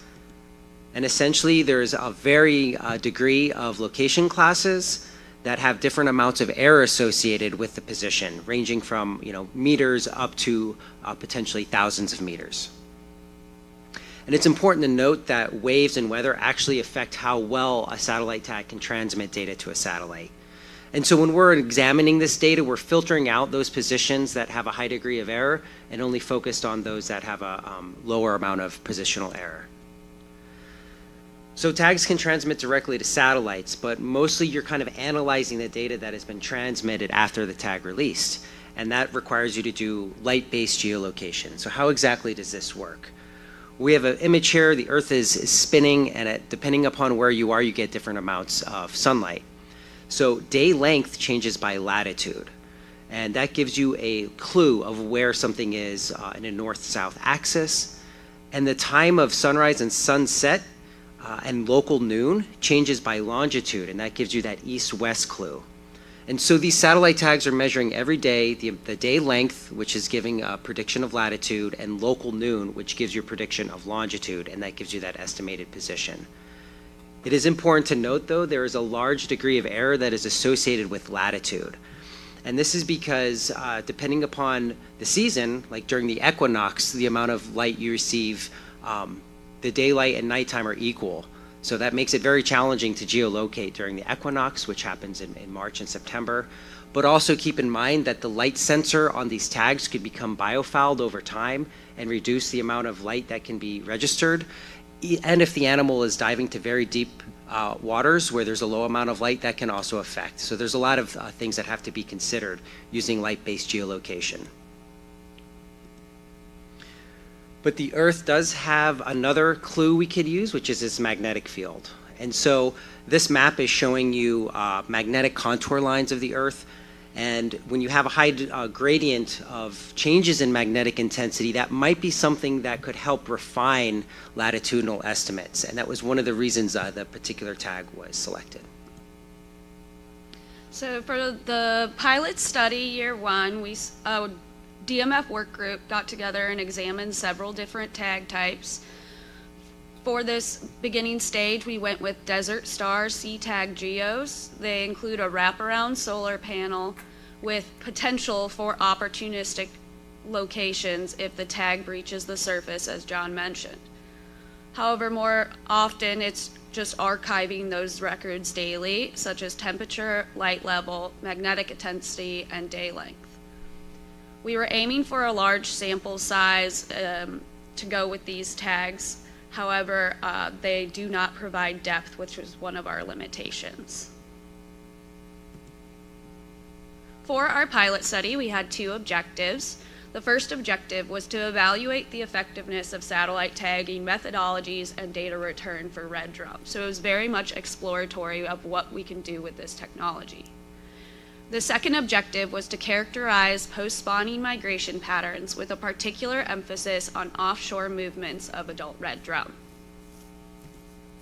To test the two methods, we deployed 5 tags with a side dart method pictured on top. This was also deployed by the Virginia study in 2009. But we also derived a methodology from satellite tagging other species, and that was a top-through monofilament loop in between the dorsal structure pictured on the bottom, which had a slightly longer tether to reach the surface. A total of 10 Desert Star C-Tag geos were deployed with tag times ranging 1 to 3 months beginning in October 24. So this was again very exploratory, and so we wanted to keep those durations a little bit shorter to process the data return. The DMF staff conducted all tagging primarily through hook and line effort. Ultimately, we determined that the top stream through method, pictured below, was the preferred method for long-term retention, access to the surface, and fish balance. For our second objective of characterizing post-spawning movement and habitat, we are still processing the 2024 data to refine position estimates. However, we continue that objective in year 2 of 2025. So in 2025, our 2 objectives were again to continue investigating stock structure, spawning, and offshore migration patterns and habitat use. And then we had a new second objective, which was to increase public engagement in North Carolina fisheries to address some of these data gaps related to recreational fishing effort for adult red drum. So we increased our tagging effort, and this time we deployed those tags from July through September in 2025, so expanding our temporal coverage. We also extended our on-fish deployment program durations to be 3 to 12 months. We standardized the tagging methodology with that top-through method. And here on the bottom right, we see Chad Thomas, the director of the Marine and Estuary Foundation, being trained on this tagging methodology because we really wanted to incorporate the foundation's efforts now that we had established a standardized methodology. So 19 tags were deployed by DMF staff, once again through primarily hook and line, and 14 were deployed by the foundation. And the foundation partnered with charter guides to accomplish this. So I'd like to take a moment to thank the captains who helped during 2025. That's Captain Brian Dehart, Captain Scooter Lilly, the host of Carolina All Out, Chris Douglas, Captain Richard Andrews, and then an additional thank you to all the other guides who were interested in participating, and we look forward to any continued participation in 2026 as we continue with this project. As a high-level overall summary, in 2024, those 10 tags were deployed beginning in October for 1 to 3 months. And in 2025, 33 tags were deployed June through September for 6 to 12 months. This figure shows in red the 2024 tagging locations and in green the 2025 tagging locations. Now, a lot of our effort was based in the Pamlico and the Neuse Rivers based on DMF staff availability. However, with the inclusion of the charter guides, they were able to expand our spatial coverage, and so we got several tags out in the Outer Banks, and we hope to continue expanding further south to Wilmington area in 2026 with the help of these charter guides. So we're still taking a deep dive into the data, but we wanted to kind of show you an example of what the transmitted data looks like from a satellite tag. So the figures on your left there, we have temperature in black on the top, light level in orange, magnetic intensity in purple, and day length. And your x-axis here is mission elapsed time. So once the tag is turned on, it records the seconds after it was turned on. And we can convert that to an estimated calendar date by using the date and time of deployment. And so I don't want you to focus too much on the details here, but overall, we do see kind of expected temperature patterns where you have the warmer temperatures that get cooler as you move from the fall into the winter. And then you see kind of different degrees of variation in each of these values. And you will note that there are some gaps in between. So again, the data is transmitted to satellites in data packets. And so this is an example of a pretty good amount of data transmitted, but some of the tags look more like this, where you get very sparse amount of data. And so it's very hard to kind of determine exactly what happened to the tag. And I want to also emphasize that we don't have depth on these particular tags, so that does make it a little bit challenging to ultimately determine the status of the fish in the tag. So moving forward into year 3, what we are going to continue analyzing data from tags. We still have 11 that are deployed on fish, and so we're hopeful that we're going to get some good data returns. We're also going to be looking at geolocations using magnetic-based algorithms to light-based algorithms and compare those two. And for this year, we're going to be using a new tag type called the Wildlife Computer MicroPat tag that's pictured here. And these tags do provide depth data. So we are looking forward to integrating depth data into the project. And we'll also continue the outreach and public engagement portions of the project. So we'd really like to thank the Marine and Estuarine Foundation for supporting this project, and thank everybody for your attention. We'd be happy to take any questions. Thank you. Yes, Sarah. Could you explain who North Carolina Marine Estuary Foundation is? Are you a private organization? Are you public? Or do you have membership? Do you have membership perks? So unfortunately, the director, Chad Thomas, is not here today, but he is available and interested with speaking to you all if you want to, but they are an NGO, so. Yes, Kat. Yeah, Kat. I just want to make sure we're clear. These are division staff. And Chad couldn't be here, so they were just presenting this information and the work that they did with Chad's group. Thank you guys very much. We're gonna take, here's what my plan is, since McLean got here now, and I can quit picking on him like I've been doing. Let's take like a 15-minute break, and let's try to do the oyster before we break for lunch. How about that? You good with that, Zach? I got your, look, he gave me a thumbs up, so I'm good. All right, so we'll take a 15-minute break.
who is a biologist in the Morehead City office, and together we're the Eastern Oyster co-leads. We also have Zach Harrison with us, and he's the Habitat and Enhancement Section Chief.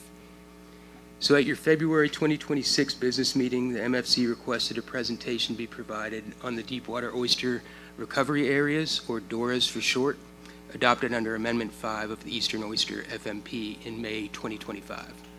So today's presentation will summarize the DORAs portion of what was voted to adopt in Amendment 5.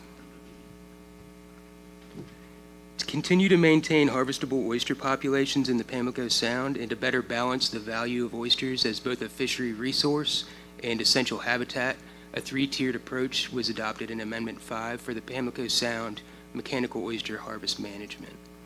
The first tier of this strategy is the establishment of the DORAs, which is what we'll be focusing on today. A key component for Pamlico Sound mechanical oyster harvest management is to balance the value of harvesting oysters as a fishery resource while maintaining their role as an essential habitat for themselves as well as a wide range of estuarine species. Oysters pose a unique management challenge as they are simultaneously a stock that is harvested as a fishery resource and the essential habitat for that same fishery resource. Oysters require hard substrate, typically the shells of living or dead oysters, for juveniles to settle and grow on to form self-sustaining reefs. And in 2011, the Commission nominated Deepwater oyster reefs as strategic habitat areas, or SHAs for short. And note that on the map here, the boundary in red is the Region 2 boundary.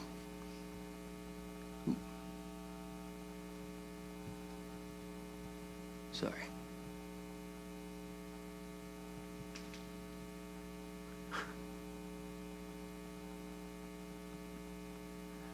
So experimental harvest on deepwater reefs in the Neuse River showed that mechanical harvest can prevent the accretion of oyster reefs to the height needed for oysters and other invertebrates and fish that live on the reef to survive periods of low dissolved oxygen, often seen in deeper waters.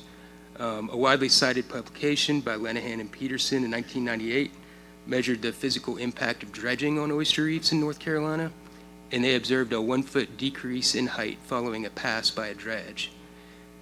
Since 1880, a 90 to 95% decline in deepwater oyster reefs in the Pamlico Sound has been observed. And historically, the deepwater reefs of western Pamlico Sound were reported to reach up to 4 meters or 13 feet in height, but now consist of low shell rubble, low density reefs, or buried reefs. And the same study by Lenahan and Peterson reported that it's probable that the reduction in reef heights in the Neuse River estuary is due to decades of fishery-related disturbances caused by oyster dredging. So this graphic seeks to illustrate the importance of reef height in the event of low dissolved oxygen in the water, which regularly occurs in the deepwater areas of estuarine systems. During the summer, when there is increased microbial decomposition and stratification of the water, low dissolved oxygen events occur, conditions that often lead to fish kills. And for oyster reefs, the path of refuge from low dissolved oxygen events is upwards. Vertical relief is well documented as a critical aspect to oyster reef health for this reason. Harvest pressure on wild populations greatly reduces the height of oyster reefs, and as noted earlier, dredging can remove 1 foot of height from a reef per pass. So with continued fishing pressure, the reef will not accumulate shell quickly enough to make up for the height loss due to dredging. And as a result, with continued dredging, the hard bottom of a reef falls below the critical height needed to stay above the low dissolved oxygen zone, which is represented by the red line. And eventually both the oyster resource and the habitat will disappear. So looking from left to right on this figure, you see that decreased oyster abundance and shell integrity results in a decrease in surface complexity, survivability of oyster recruits, and ultimately vertical growth. And along with the loss of reef height, you lose the refuge provided to all the other fish and invertebrate species dependent on the upper portions of the reef to escape the low oxygen events.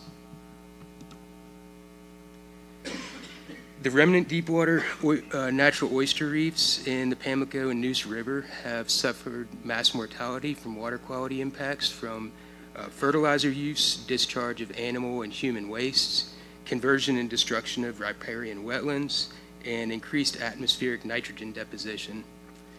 These reefs have likely not supported much fishery effort recently and have had very few live or legal oysters sampled during division monitoring efforts. And additionally, no culture planning effort is occurring in these areas, and the division doesn't have the permits or sufficient resources needed to do so. To allow these reefs to accumulate shell material to gain the height necessary to be resilient to storm events, the division identified 2 DORAs where mechanical harvest will not be opened. And for ease of compliance and enforcement, the boundaries of the Deepwater oyster recovery areas have been created using existing navigational markers. So this first strategy focuses on identifying and protecting our deepest natural oyster reefs in areas we know oysters have historically occurred. We focused on reefs deeper than 16 feet in the Neuse and Pamlico rivers, where vulnerability to hypoxic events are the greatest. And across the system, 845 acres of vulnerable deepwater oyster habitat were identified. And to put that in perspective, that's less than 1% of the total mapped oyster habitat in these areas. So on the map shown here, the blue outlines show the deepwater areas primarily near the river mouths, where vulnerability to the low oxygen events makes vertical reef structure critical. Because these reefs depend on maintaining vertical relief, they were prioritized for protection under Amendment 5. So in May 2025, the MFC voted to adopt the DMF recommended option in Amendment 5 to establish the 2 DORAs at the mouths of the Neuse and Pamlico rivers. The Neuse DORA, shown on the left and outlined in black, is 21,586 acres in size and includes 130 acres of potential oyster habitat, which is shown in orange and represents about 0.6% of the total acreage included in the Neuse DORA. The same applies to the figure on the right, which shows the Pamlico DORA, and the Pamlico DORA encompasses 16,011 acres with roughly 115 acres of potential oyster habitat, representing about 0.7% of the total acreage included in that DORA. Deepwater recovery will not occur overnight.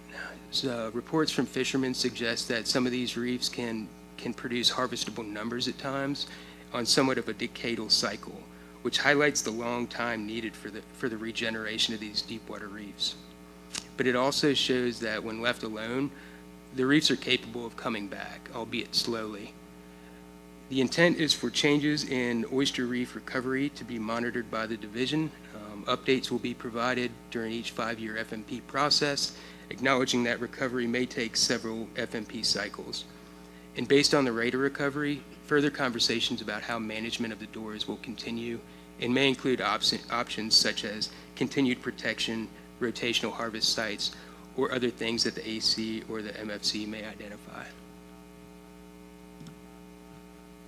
So the overarching goals of the DORAs are to reduce gear disturbance on valuable oyster reef habitat and evaluate the effectiveness of closure areas for future sustainable harvest strategies. As discussed earlier, the impact of dredging on subtidal oyster reefs limits the vertical relief gained via oyster growth annually.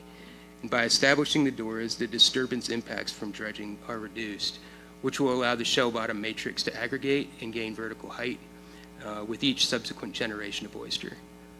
With the DORAs now in place, North Carolina DMF will use this opportunity to survey these areas and quantify their recovery. And with the next cycle of the FMP, the effectiveness of the DORAs will be revisited.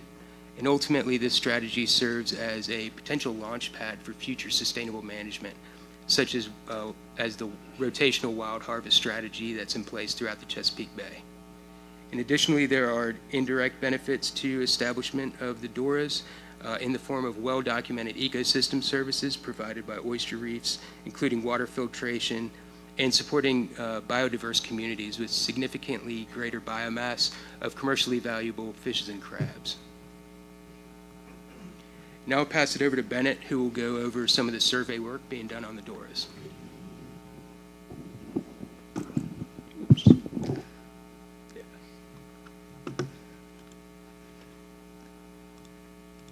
All right.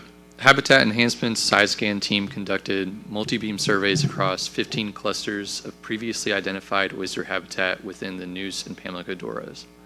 These efforts were completed in June 2025, immediately after the MFC's adoption of Amendment 5 to the Oyster FMP. The identified clusters were selected based on the amount of hard-bottom habitat estimated from previous scanning efforts in 2016.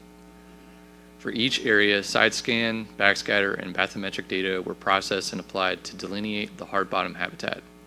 In the example here, the black ovals roughly outline where mud and shell habitat meet. The shell habitat included in these ovals contains significant shell hash.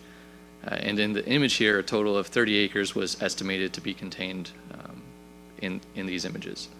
The average depth within those 30 acres was 23 feet, and the average depth of the surrounding area is 24.9 feet, and so the average vertical relief within the shell habitat area was 1.9 feet of relief. Across the scanned hard bottom area, mean vertical relief ranged between 0.3 to 3 feet, with the greatest vertical relief recorded in the southern Neuse Dora, and 7 out of 10 sites had a mean vertical relief of less than a foot. Within the scanned Dora sites, we identified a total of 245 acres of hard bottom shell habitat. As we began ground truthing these areas with scuba surveys, we know that within these lines there's a considerable amount of shell hash. Taking the bathymetric data or depth data, we can break down the total area of hard bottom habitat into classes of vertical relief. Of the 245 acres of identified hard bottom habitat, 49% had less than a foot of relief. 21.5% had between 1 to 2 feet of relief. 12.5% was between 2 to 3 feet. 9% had between 3 to 4 feet of relief, and 7% was between 4 to 5 feet of vertical relief, which accounted for approximately 18 acres in total within the Doras. This information has been used to further guide our scuba surveys, as we have designed a stratified sampling design across the same clusters that have been scanned. During initial dives, we observed considerable amount of shell hash in areas that were classified within the 2 to 3 and 3 to 4 feet relief classes. I'll get into some more data in a bit, but just for some quick examples, we collected very few oysters and even fewer adult oysters in these areas. So in these 3 points on this oval here, we had less than 10 adult oysters per square meter.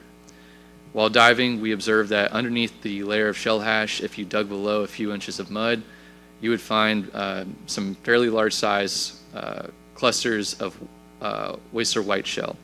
And based on what we've seen so far in areas where relief is between 0 to 3 feet, that is primarily characterized by old oyster shell caked over with sediment and shell hash sprinkled on top. Now, I mentioned that these were observations from our first assessments. We were able to visit 20 distinct sites in the Neuse Dora in September of last year. 19 out of 20 of these sites had very low oyster adult densities, with an average of less than 6 market-sized oysters per square meter. Within these samples, on average, we observed 63.4 subadult oysters and 84.6 recruits per square meter. There was one outlier sample that we collected, which had 496 adult oysters per square meter, and that's on par with some dive samples we collect during our sanctuary surveys. We plan to continue Dora diving as they're considered high priority among our annual dive surveys. These samples collected via scuba also provide data that can be used to generate useful histogram plots like these two. On the horizontal axis on the left is the left valve length of the oyster, and on the vertical axis is the frequency or number of individuals observed. There are also 2 dotted vertical lines to visualize size classes. To the left of the first dotted line are spat or recruits. Between the 2 dotted lines are the subadult oysters, and to the right of the second dotted line are the adult or market-sized individuals that are greater than 75 millimeters or 3 inches in length. These plots allow us to visualize the distribution of size classes. Using a standardized quadrat methodology during dives, we can collect high-resolution data like this across several sites and average the frequency of oyster size class on a square meter basis. This is pretty much on par with what they do in Maryland and Virginia. during their oyster assessments in the Chesapeake. These two plots are averages of the Dora sites in the Neuse, one for the central clusters and one for the southern clusters. There's a visible distinction between these two, as it would appear that the central areas have more adult oysters. However, that difference is due entirely to that one outlier sample. So that's what that histogram looks like when you take that one out. Now, I mentioned that,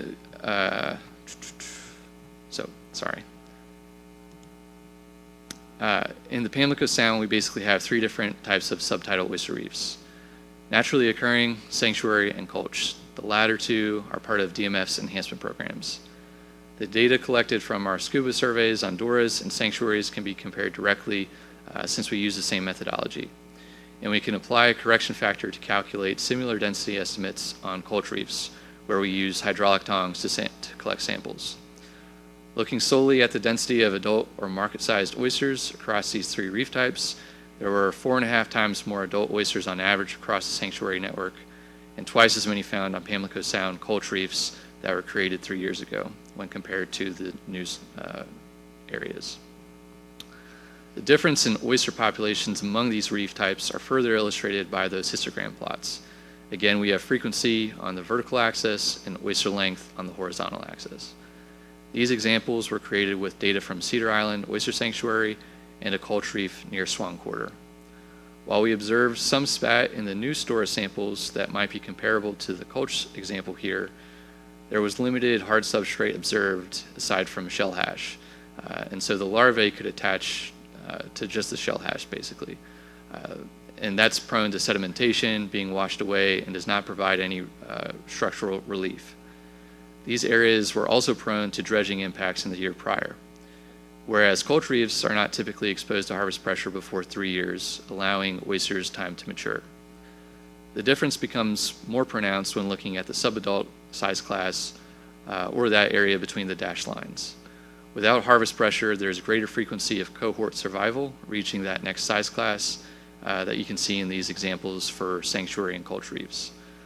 Looking at the population structures across these reefs, we see that both the sanctuary and culch reefs were supporting an elevated density of adult oysters that was drastically different than what we observed on the new Dora dives. Ultimately, as we continue the dive surveys across the Doras, we can create time series where we see just how these deep water oyster beds change over time when we account for the absence of dredging. In this animated plot of Cedar Island Oyster Sanctuary, we observe the shifts in size class as cohorts survive from recruits to subadult to adult. This is a 4-year time series with data collected starting the year after material was initially deployed. So without harvest pressure, the number of adult oysters gradually increases as the previous year's spat and recruits and subadults survive to become part of the next size class. In addition to collecting side scan data to observe changes in bathymetry and footprint of the shell habitat areas, we're looking to see if there is a positive change in the oyster metrics we collect during our dive surveys. An increase in the density of oysters and observing cohort survival across size classes would tell us that temporarily removing harvest pressure alone is sufficient for subtidal reef recovery. This data collection was the intent of the adoption of the Doras with Amendment 5. Once the oyster fishery management plan is set for review in 2030, we would utilize the data collected and the observed trends to help formulate management strategies for Amendment 6. And in regards to the overplanting memo brought to the MFC, I think it's worth a quick recap of what DMF's current capacities are for such oyster projects. The current two strategies that exist for oyster enhancement in Pamlico Sound are the culch planting program and the sanctuary program, both of which have specific goals when it comes to improving oyster habitat. With culch, this annual effort is meant to reduce harvest pressure on naturally occurring oyster beds. We create low relief reefs,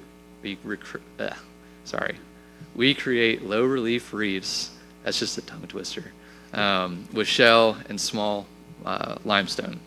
And that's usually in shallow waters, no deeper than 10 feet. And then on the flip side, there's the sanctuary program, which builds high relief protected broodstock sites.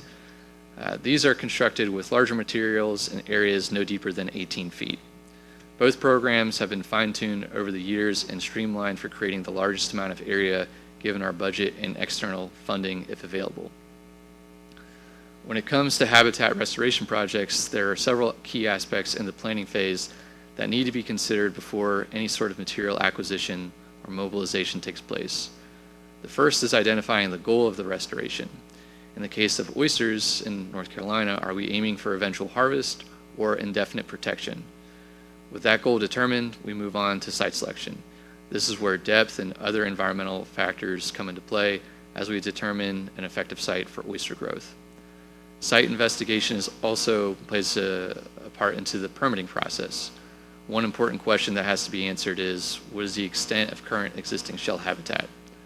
Presence of oysters in this case would restrict any habitat enhancement. Another limitation is funding.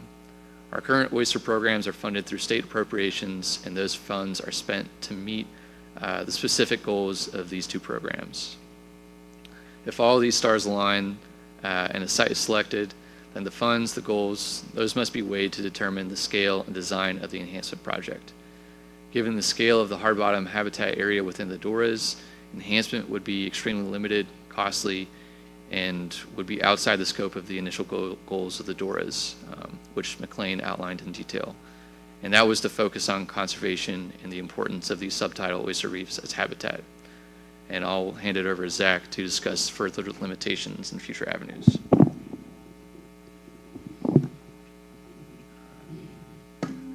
Thank you, Bennett. Thank you, commissioners. I'm here kind of serving as a bridge from the FMP to things outside of the FMP. So as Bennett mentioned, the overplanting memo that we brought to y'all last February just had limitations that we found in that. And so to, very briefly cover that, we have limitations in logistics, permitting, in the scale. So in this instance, we have a survey of one set of reefs in the mouth of the Pamlico, then that's just 50 acres of oyster reef right there within that larger survey. That's well above the order of a single years of sanctuary planting in our previous $15 million grant from NOAA that we've been working through. So that's a huge endeavor of 50 acres. Then, as Bennett mentioned kind of briefly, funding purpose. Our Colchin sanctuary programs are state appropriations. This would be outside the scope of those efforts. And those efforts are also at a North Carolina, mostly North Carolina-wide equation of how many oysters can we get out of those dollars. And so it's not made to be limited to something quite so specific. And one thing we've heard from you, the commission, is an interest in accelerating recovery of Doras. And so our take is effectively this would be an ineffective method to accelerate Doras. But to look into acceleration of that recovery, and if what's possible, we want to first look at the impacts we know of on Doras. So with our Dora reefs, as you saw in kind of this example, we have effectively two problems occurring that we know are existing. The first being a fishing problem, as McLean mentioned, that dredging occurs and it takes a foot off of the Dora reef every year. That's a big impact. The other part we know of is a water quality problem. And so we know that those pushes are causing hypoxic, anoxic events that are killing those oysters down in those low-lying areas. And so we know that the pieces we're aware of are a two-part problem with these. And so the first step is that designation of these as a DORA addresses the fishing problem that we're aware of. Your action as the commission doing that has addressed that fishing problem. That should hopefully allow for us to understand some slow natural recovery. But we still heard the expression of a desire to accelerate beyond just that designation. And so that brings us to the question of what else can be done for acceleration. And really, the piece we know of the water quality lands outside of your, as the commission's authority. In this diagram, everything that's in blue is MFC authority, and everything that's in red is Environmental Management Commission's authority. So water quality falls under that commission. And so knowing those two impacts, having that effect on these Dora reefs and preventing potential recovery makes Doras even more valuable. So I want to talk a bit about DORAs as a model, and that value of DORAs that was expressed throughout the FMP is first as a fishing value. So the value that oystermen go out and harvest off of there and sell those oysters, we understand that's a fishing value, and the way we've expressed it in the FMP is that it's also a habitat value. When we talk about habitat value, we're talking about those primary, secondary, tertiary ecosystem services, which is really just the fancy way of saying it filters waters, it pulls particulates out, it houses finfish and invertebrates and all of these things instead of just having desert sound. But the piece we haven't talked about yet is its model value. And here's some video of some of these dives that are occurring on DORAs. This is one of the DORA dives. But that model value, by limiting the fishing impacts that are occurring on a DORA reef, it allows us to step down qualitatively or like observationally our understanding of the impacts on these reefs and get a better view of what that water quality looks like, what that water quality effect can be, and understand that a little better. And so as we're starting to learn more about that water quality effect and be able to look at it, the next step is understanding what's happening in terms of water quality. And so I want to talk about two examples of Division of Water Resources efforts to try and move forward water quality. And these are things that the CHIP is supporting and CHIP staff are working to support. And so the first being the tar, Pamlico, and noose nutrient strategy.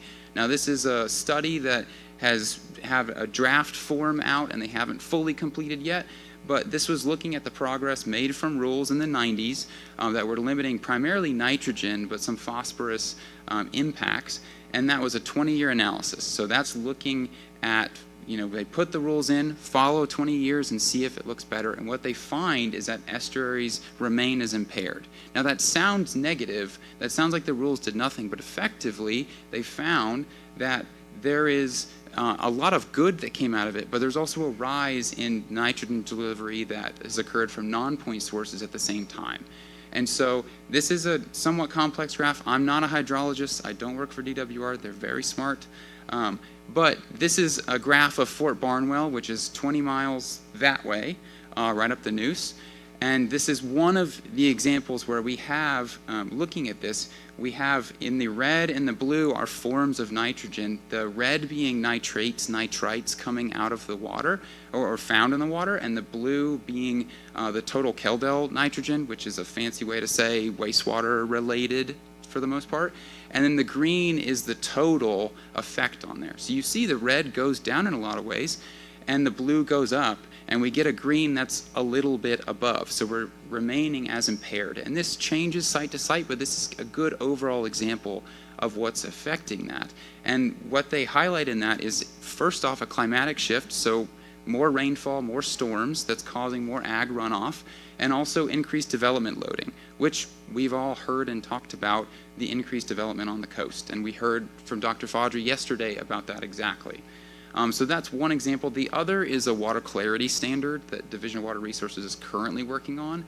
They're leading a nutrient criteria development process, which is a really clean, non-complicated way to say a very equally non-complicated thing. But in this process, they're looking at things that are driving water clarity. And that is SAV-minded to make sure the water is clear and light is getting down to SAV, but it is the same drivers of the water impacts that are affecting clarity along with other pollutant impacts. And so that could be, progress in the water clarity standard could be just as useful for DORAs, and DORAs as a model for finfish and the ecosystems in our sounds as it would be for SAV. And so that really does hit at the same mechanism for oysters, and it has a lot of potential for a good positive. And so with water quality efforts and this information and understanding the impacts, I want to finish off with coming back to that acceleration. How do we accelerate the R in DORAs, as y'all have expressed?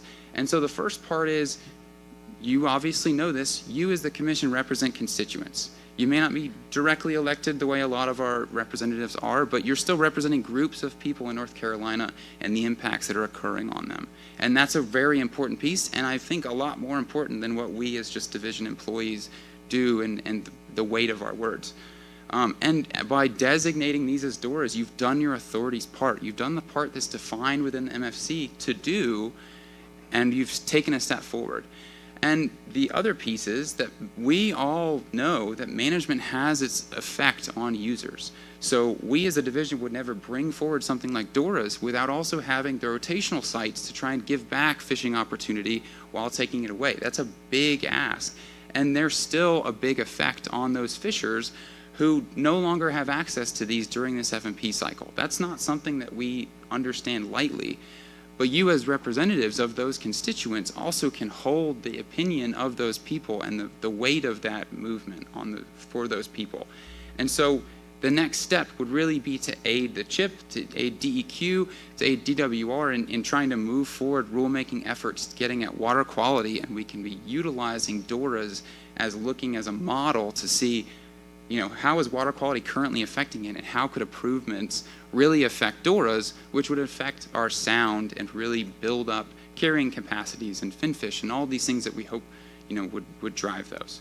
And so with that, I'm going to end it and ask for any questions. Yes. Let's go to William, because I know he's got. Oh, no.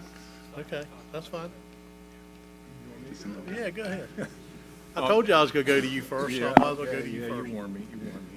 Well, first off, there's a lot of very good new information in that presentation, and that is very welcome, and I appreciate you guys putting effort in that. And the monitoring is really interesting, and I'm looking forward to seeing that data develop. With regard to acceleration, it seems to me that acceleration, clearly, particularly with the amount of effort that goes into supporting the fishery, where the fishery is valued greater than habitat, with rotational culture planning and your other programs, that you clearly don't have anything close to the capacity to plant these reefs, these DORAs, with new reefs that are going to come anywhere close to covering a significant part of the DORA. That said, it does seem to me that if we're looking if I'm thinking about looking at this FMP in 6 years, I would like to know, I think we're going to need to know, what would these reefs, what do we need to do to recover DORAs? What do we need to do to recover deep water reefs across the sound, not just in these DORAs, but across the sound? And it seems to me we need to know if our culture planning efforts, particularly with a shrinking, admittedly, there's a shrinking mechanical harvest effort going on. And so, is there going to come a point where your effort is going to shift from supporting the fishery to supporting recovery? And so it seems to me it would be useful to have some data about acceleration, whether, particular kind of reef planting or whatever it is. So my question is, and I really don't know, this is, you mentioned one, I can't remember which one of you guys told me that you have some sanctuaries possibly within the DORAs. And my question is, do you have sanctuaries that are at depth similar to the DORAs that could serve as a data representative for the DORAs? And I guess that's the first part of my question, and it's only two parts, Sammy. There's one sanctuary that's south of the Neuse River DORA. It's not in that boundary, but it is at a maximum depth of 22 feet. And so we do have some oyster data there, but what we've seen on observations in the last 4 or 5 years is that below a certain depth, the oyster density is typically pretty scarce. It's basically just structure down there, right? Which is what we need, correct? Yeah. Are the sanctuaries always accelerated? Do you always put culture reef or some kind of reef on those sanctuaries? Yeah, for the sanctuaries, we always put down, we set a boundary box and then pretty much immediately put down some material that's about basketball size, aggregate rock or reef balls, or manufactured concrete, like a recycled pipe. or reef balls. Do you think the data from that sanctuary, or maybe others that are similar but maybe not within the boundary, could serve to inform us about accelerating recovery sound-wide? And, looking well into not while you guys are busy right now, but probably when you're not working and I'm not around, period. So at that point, but many years down the road could inform that effort.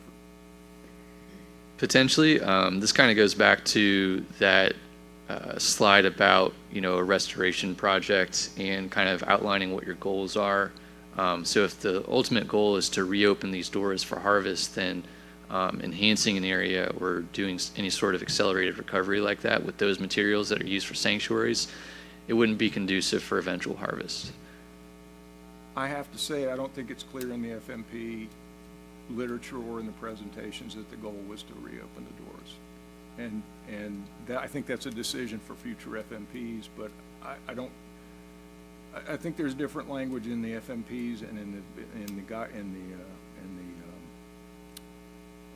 the briefings that you put together for our meetings and in the presentations that it was not clear. I don't think it's clear that the intention was to, if I could, to respectfully disagree that the intention was to reopen the doors.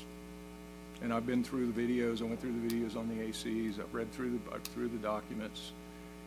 It is meant, reopening is clearly mentioned, and it's clearly a subject for future consideration by the commission in future FMPs. But it also is stated clearly and over again that we're valuing the value of the habitat over the fishery resource, and it's pretty clear that you can't fish on these reefs, particularly a brand new reef that are just recovering.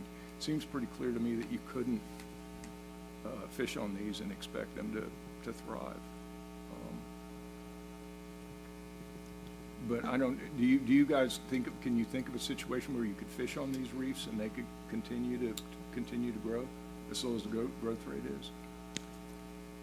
Again, referencing what they do in the Chesapeake with rotational harvest in their tributaries, I think that could be a potential avenue. But again, we need to understand what the rate of growth is in these doras and these deeper waters to understand the ins and outs of potential rotational strategy like that.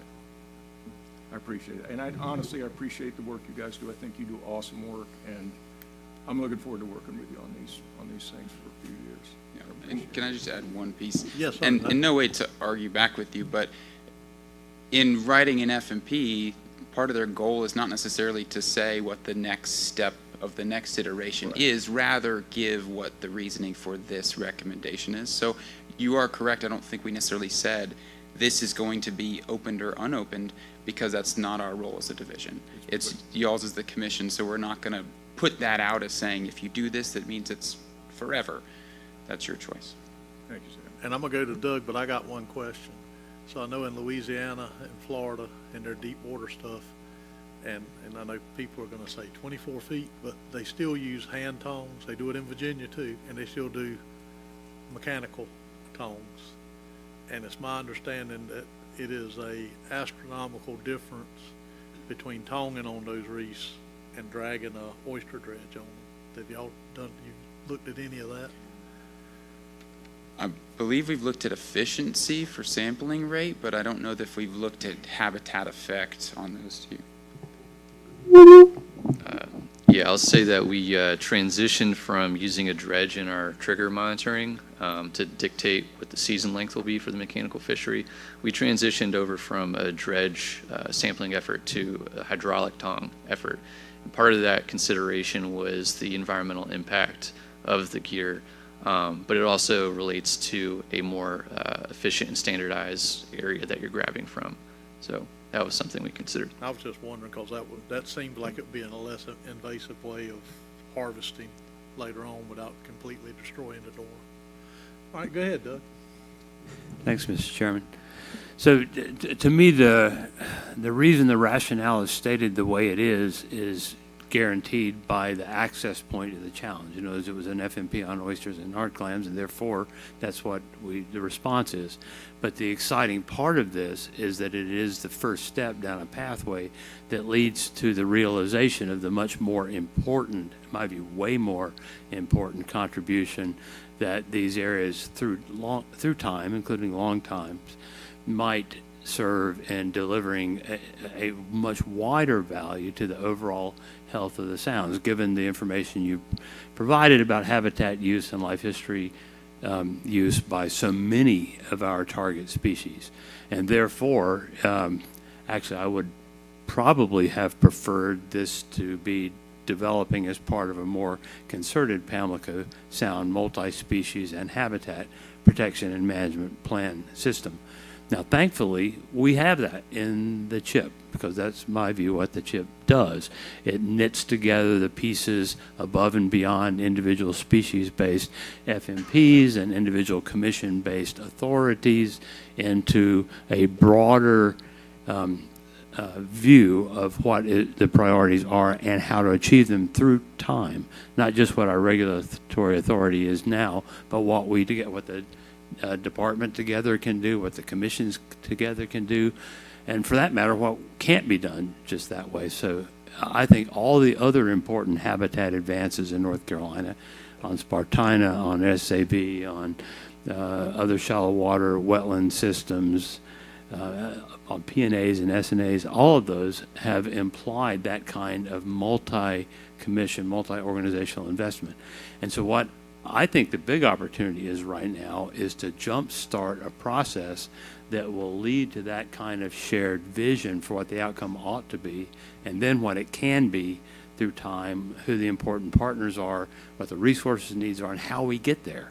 So if we can take this first step taken by this commission to help jumpstart the CHIP thinking and the departmental thinking and I just got to be blunt here, the NGO thinking about what kind of resources are needed and how you begin bringing them here, then we will have done our job.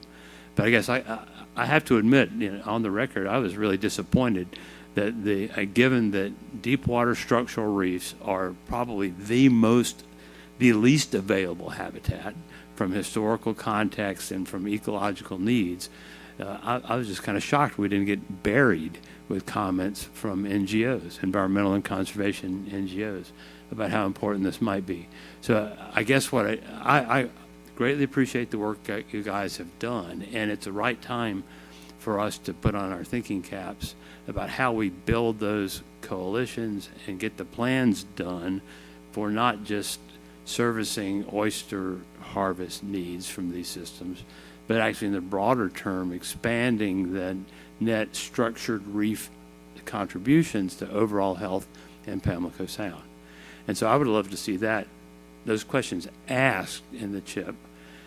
In the same way that the 2021 CHIP asked a lot of those questions about SAV and laid out a roadmap that is just now beginning to be realized, I would hope the 2026 CHIP could ask those questions about deepwater structured reef habitats and begin a process so that by 2031 and 2036, we can actually have programs and plans that cut across those boundaries. And I think there are other obstacles. One is navigation, right? I mean, there's a lot of other entities that would have to be brought into actually planning to make the water shallower than 23 feet in those places. And we need to begin that process. And if we don't start it now, it's been from the 1880s till now to screw it up. And so we need to begin that process to bring it back. So I didn't mean to get on the bully pulpit, but I do think this is disproportionately more important than we really realize. And there are pathways and toolboxes at hand to begin those next steps. So do you disagree with any of that, or is that consistent? I mean, I know you don't have the resources to do it all, but that's part of our job to bring you the resources. No, I think we 100% agree. We're certainly working currently to fit this into the CHIP, and I think to bring a different perspective to your expressed dissatisfaction with NGOs in this context, I think the best part that we've seen with this conversation is that now that we've gone this way through the FMP, we're getting NGOs, fishers, everyone understanding like, hey, this is a habitat-minded thing that we could jump on.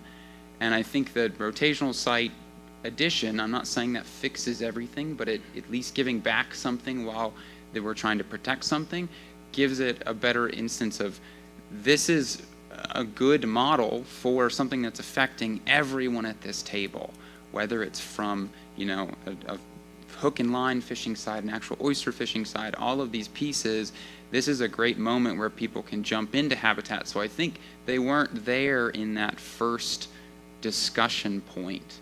But since you as the commission having taken that step, we are getting more response out of this as a habitat movement that people can get behind. And that's what we want to do, is precisely what you're saying, is use that momentum and let's move things forward in the same way that we've all been talking about for water quality effects and the things that are hurting the sound and decreasing the number of fish, decreasing the number of oysters. Yes, sir. Thanks, Zach. I think that's exactly right. And, you know, we'll bring back, you suggested it's a model, and we have other models like that that should help inform our process from here. One being where the P&As originally came from and how that process cascaded into the EMC and the Coastal Resources Commission and all of not just the SHA designation, but all of the water quality and habitat, and for that matter, land use development, watershed restrictions that have occurred there. Now we can debate how effective they have been, and clearly more needs to be done. But I do think that's a really important model for where we might go from here. And I do think that that the role of NGOs and public-private partnerships is going to be critical in the same way that it was for those other habitats. So that's where the North Carolina Oyster Plan came from. I don't mean the FMP, I mean the Oyster Plan. And it's where the Spartina Plan is coming from, and it's where we really ought to have each one of our key habitats focused that way, as Dr. Fodry said, on beginning to understand how much we need and how much has been lost and how we begin to get there for each one of them. And I just think this is a critically important and less well recognized need. So thank you for, again, sorry about the I'm going to go to Sarah and then Tom. I'm going to be quick and I'm going to be lighthearted. First of all, I'm going to officially invite you to come fishing with me and take an oyster sanctuary tour in the Oregon Inlet area, because it's just, they're incredibly successful and very valued and used. But the other thing, and anybody else who would ever want to come, and some of them are very uniquely situated close to some incredible grass flats, like literally within sight of each other. And so I think the other thing I'd like to ask about too, and this is maybe leads to maybe issues from commissioners, is that is it time that we kind of get another tutorial about water quality standards? Do we bring somebody in from DEQ who can discuss where that stands, and maybe if we pay some attention to that process, that it'll get some forward movement, because this is it's the elephant in the room that just isn't getting addressed anywhere else. And water clarity, water quality, and then maybe move into ecosystem MFPs. But it just seems like it would be great to get another briefing on water clarity standards that are being worked on, and how that affects everything that we're talking about. I can at least confidently say that they would do a much better job expressing it than I did. So certainly we can put that in. All right, thank you guys. Appreciate it. He said he did. He said he didn't want to. Can I have 15 seconds more? Yeah, you can have. Sorry. Yeah, you can. I bet it'll be longer than 15 seconds. From the time I start talking, on your mark, get set, go. And oysters feedback both ways into water quality, well known for improving water quality in the Chesapeake and other places. John, did you want to say something? I'm sorry, I didn't see your hand up. Philip punched me in the side. I had a couple questions on how much collaborative how much collaboration with this are y'all doing with the majority of the guys that are actually out dredging oysters to sell, not just what y'all are testing the dredging? How much of that going on? As somebody who purchases a lot of dredge oysters, I talk with the guys, and I'll be more than happy to give you the names and the list of the whole families who've been doing it for generations. And what I've learned from them, because I'm further south in Oriental and Hortonsville and all that, is they're constantly rotating because of the oyster reefs, just no different than the guys that tong them down my way in the New River. They're not going to tong the same rocks over and over and over. Something that I've noticed when I've looked and seen testing on a lot of other things, I noticed with the division and a lot of things, a lot of the testing is done in the same places over and over and over again. And my question with that is, with the wild caught oysters and the guys that's dredging, unlike the aquaculture oysters, they're limited with size and and limitations. So when they're dredging, they're wanting, because of so much, they want more money, the bigger the oyster are. So as they're dredging, they're constantly throwing the smaller oysters back overboard, all of this stuff. What's happening to all these oysters? They're not just taking everything and just blindly killing, they're going back over. And from them, just like how tonging goes, as we rotate, over the years, we'll go back to some of the places, maybe 5-6 years later, tonging oysters like what Samuel, and that comes back. And these guys have been generally doing this year after year. Now, the last few years, they're saying it's not coming back. And to me, that seems like not necessarily as much of a fishery problem, it's more water quality again, because if they've been doing this and they've been coming back and they have a set rotation and their families know, hey, go here these few years, go here these few years, this few years, that's been working all this time, and now it's not working. My only other thing is water quality or something like that. So I guess my thing is, I haven't heard anything said about, like, with the divers of, well, we go down there, we don't see anything. Are you seeing a lot of the small oysters? Are you seeing scrap? Because it's all getting thrown right back overboard. The same that you're doing with the dredging. So I guess my question is, how much collaboration is done with the guys that's packing every day to say, where should we go? What are y'all seeing? How can we find better? Because, they may not be the scientists, may not have the degrees, but they're out there every day. So I just want to know how much of that is being utilized. Yeah, so I can say that in our current trigger monitoring program, where we go out to collect some oyster samples to see what the season length will be, to understand what the condition of the wild oysters are pre-season, mid-season. We have been communicating or trying to communicate with participants in the mechanical fishery. So we've got 3 biologists that have been reaching out via telephone, email, and so trying to open these lanes of communication to understand where are you going out and dredging. We would like to understand what the oysters look like there, because we're hearing reports that near the Great Narrows there's a lot of large oysters, and so we went out and we sampled those, and that allowed us to kind of extend the season length in the Pamlico 15 bushel limit area this past season. I will say that we also have our summer AC. It was 2 years ago at this point, where we had commercial participants that were giving us feedback and where they were harvesting, and so a lot of them have been harvesting on culch sites. And so we're expanding our tonging, our monitoring efforts there to understand, one, how long do culch reefs last after we plant them?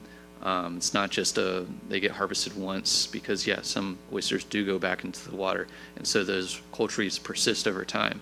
And so as we've gone and expanded our monitoring efforts of the culch reefs and the trigger, we've seen that some culch reefs have persisted beyond 30 years.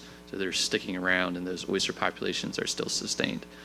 And then during that summer AC, I got off topic a little bit, but during that summer AC 2 years ago, we had some commercial participants that advised us on how frequently they were dredging some of the deeper water areas.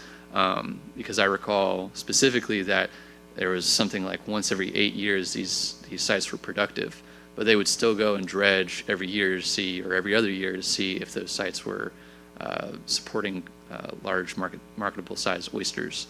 But as McLean alluded to, a paper publication the effect of that dredge, whether they're market-sized oysters or not, still does have a negative effect on the shell matrix, the reef matrix, right? And that is kind of a antagonistic effect that, somewhat prohibits the vertical relief of those oyster reefs.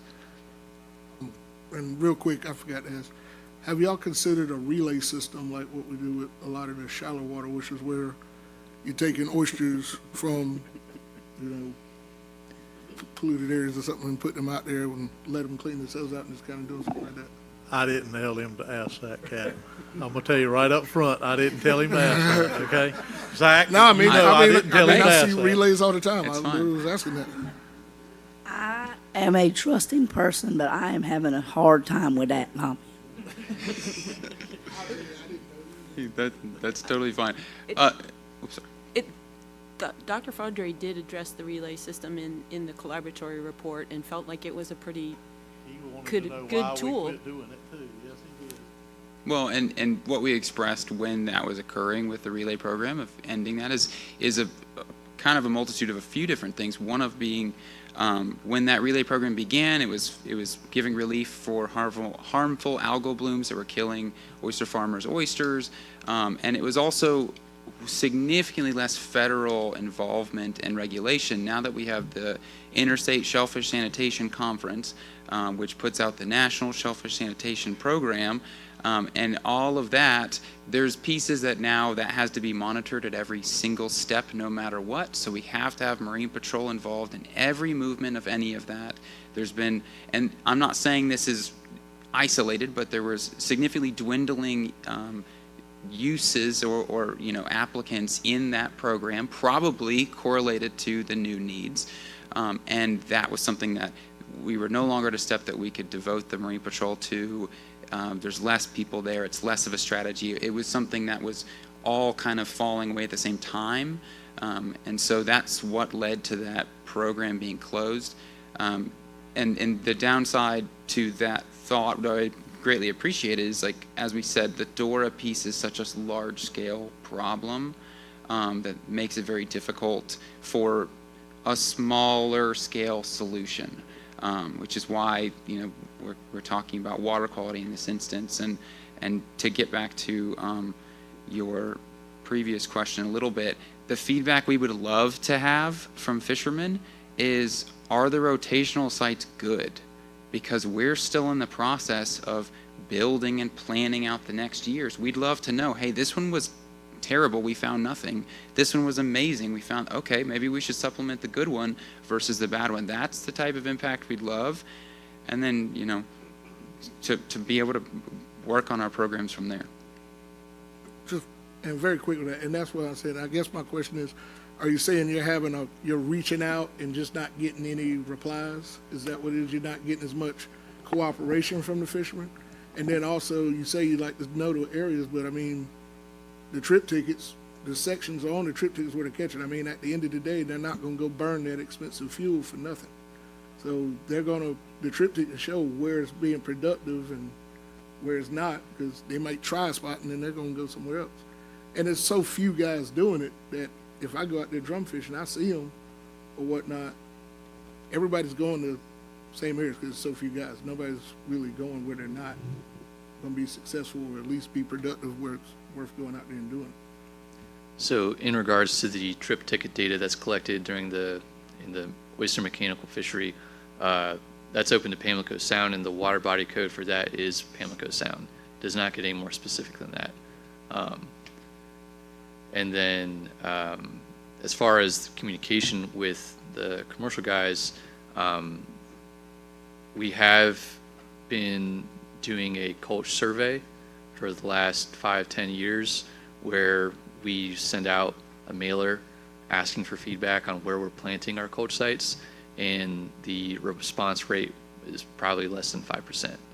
Now, I will say that, again, this year we've kind of put in a little bit more effort, quite a bit more effort actually, into reaching out via telephone to participants in the commercial fishery, asking, where are you fishing, where's a good site for us to go and sample. And that response rate has been a lot better, and we've got some, people who are happy to share that information with us and continue to share that information with us in the next year. This is kind of like the first year that we really started to push that effort. So we hope to continue that, because I know that was in the Shellfish AC for the development of the Amendment 5.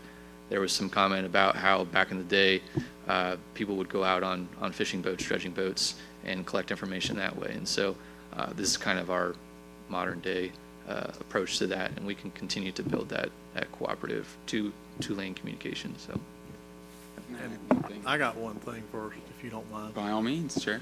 So we brought back our oyster populations twice. Once when Dermo was first introduced to North Carolina from relaying polluted oysters. And then the second time was when a red tide event struck in. The first time was in 81.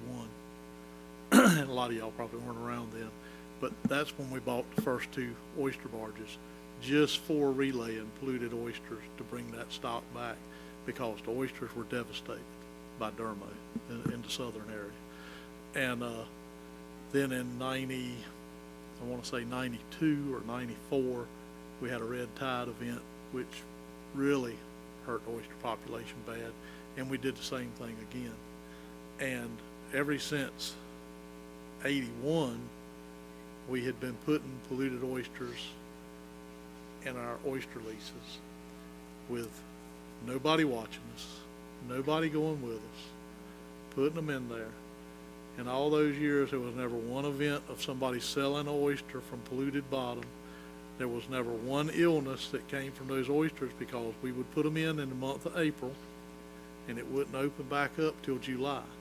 It takes 24 hours for an oyster to purge itself. We were giving it 3 months, and we never had a problem. And then when we signed some agreement with the federal government, for what purpose, I don't know, but they told us we had to put Marine Patrol had to go with us, which was the dumbest thing for Marine Patrol they had ever had to do, because they had been watching us for all of these years and there had never been a problem. And so the next phase to that was 3 years after that, well, we'll just make them quit, you know. And I'm one of those last standing guys that was relaying oysters, as you know, and most of them were from down in my area. Because what has transpired is now we have all these water column leases that everybody loved, and they were going to be the greatest thing since peanut butter, and now every municipality in the state is trying to get rid of them. And we've made it to where us guys with the bottom leases, we can't make it no more, because we can't take that oyster that the last legislation said we have to buy and put into our leases to make them work, won't live, without putting them in a cage. You can put them on, Dr. Lindquist, he put 10,000 in one of my leases, and in 6 months, every one of them were dead. You know, he was putting them all over the state on them burlap slats he was doing, and they did great if you put them in some. And so now for me to qualify, well, except for last year when I argued long enough, because everybody told me a seed oyster management area wasn't a seed oyster, and I got that changed. So now I can go into a seed oyster management area and put something in that'll live. But realistically, if I don't get a seed oyster management area permit and go to what little seed oyster management area we have, and you and Kat have been wonderful and told me to try to expand it to where it had the proper oysters in it, and I hadn't done it yet, and I'm sorry, but you know, I have to buy oysters, put them in my lease that I know I'm going to die, so I can keep my lease. Because if I don't do it that way, I can't keep it. So you're forcing me, not you, but the federal government is forcing me to go to a water column lease, which everybody hates. You know, so that's why we see no bottom leases anymore, and we see water column, because nobody can afford to keep a bottom lease going when you got to buy so much stuff that won't live, you know. And so I'm sorry, Kat. Once it got said, I had to go to it again. I'm sorry. I apologize. And a couple of things in response to that. I hope you can attest also to the fact that the leasing program works very hard to make sure that whether you have a bottom lease, a water column, whatever, we know that you have and are aware of the tools to make sure you're continued successful. I talked with John about that at breakfast this morning, what a fantastic job you guys do. And your last 2 years ago when y'all put the rock down there and I said, rock don't work down here, I was wrong. It's the best I've ever seen. That's the best planning job I've ever seen down in the Southern District. Y'all did an absolutely phenomenal job.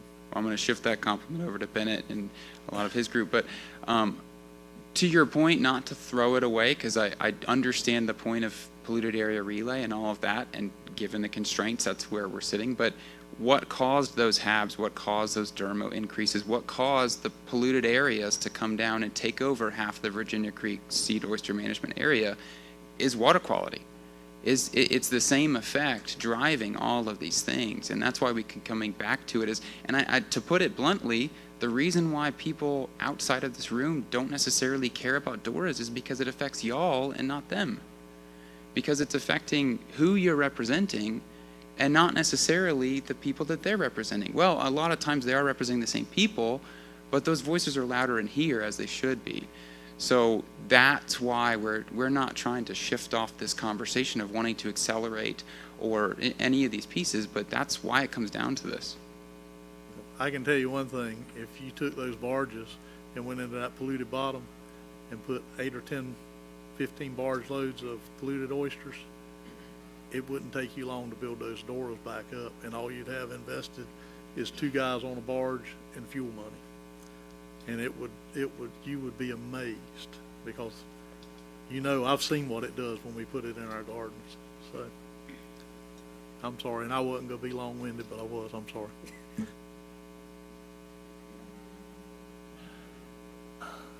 All right, well, I appreciate it, guys.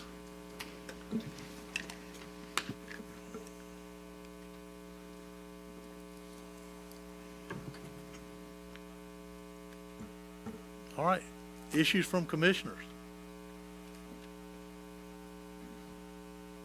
Yes, Tom. Thank you, Mr. Chair. I have 2 things I'd like to bring up here. The first is I just feel like I think where to start. So, we just did some sheepshead management changes, and what's been really kind of illuminating about that is there's been so much, I think, positive public support of it. People looked at it and said it was a really good thing. But I do think I need to bring up that, and I spoke with Commissioner Hobgood about this as well. I've been contacted by a lot of fishermen who are seeing a change in behavior in sheepshead fishing lately. This popularity of fishing on these spawning aggregations offshore in this time of year has become very, very popular. And we're seeing really concentrated effort on these large fish and these spawning aggregations, to the point where even the nearshore wrecks are starting to seem a little depleted, and people are moving even further offshore to find other aggregations of them. This isn't a complaint that people are potentially harvesting too many. It's not wanting people not to harvest. It's just pointing out that there might be an issue coming up if there is more accelerated harvest on these things. And I just want to raise that as a concern, see if MREP is capturing that, and see if this should be looked at further, right? Because these are all big, large fish that people are fishing for, and they're a lot easier to catch this time of year. And again, it's just a big shift in fishing effort that we're seeing.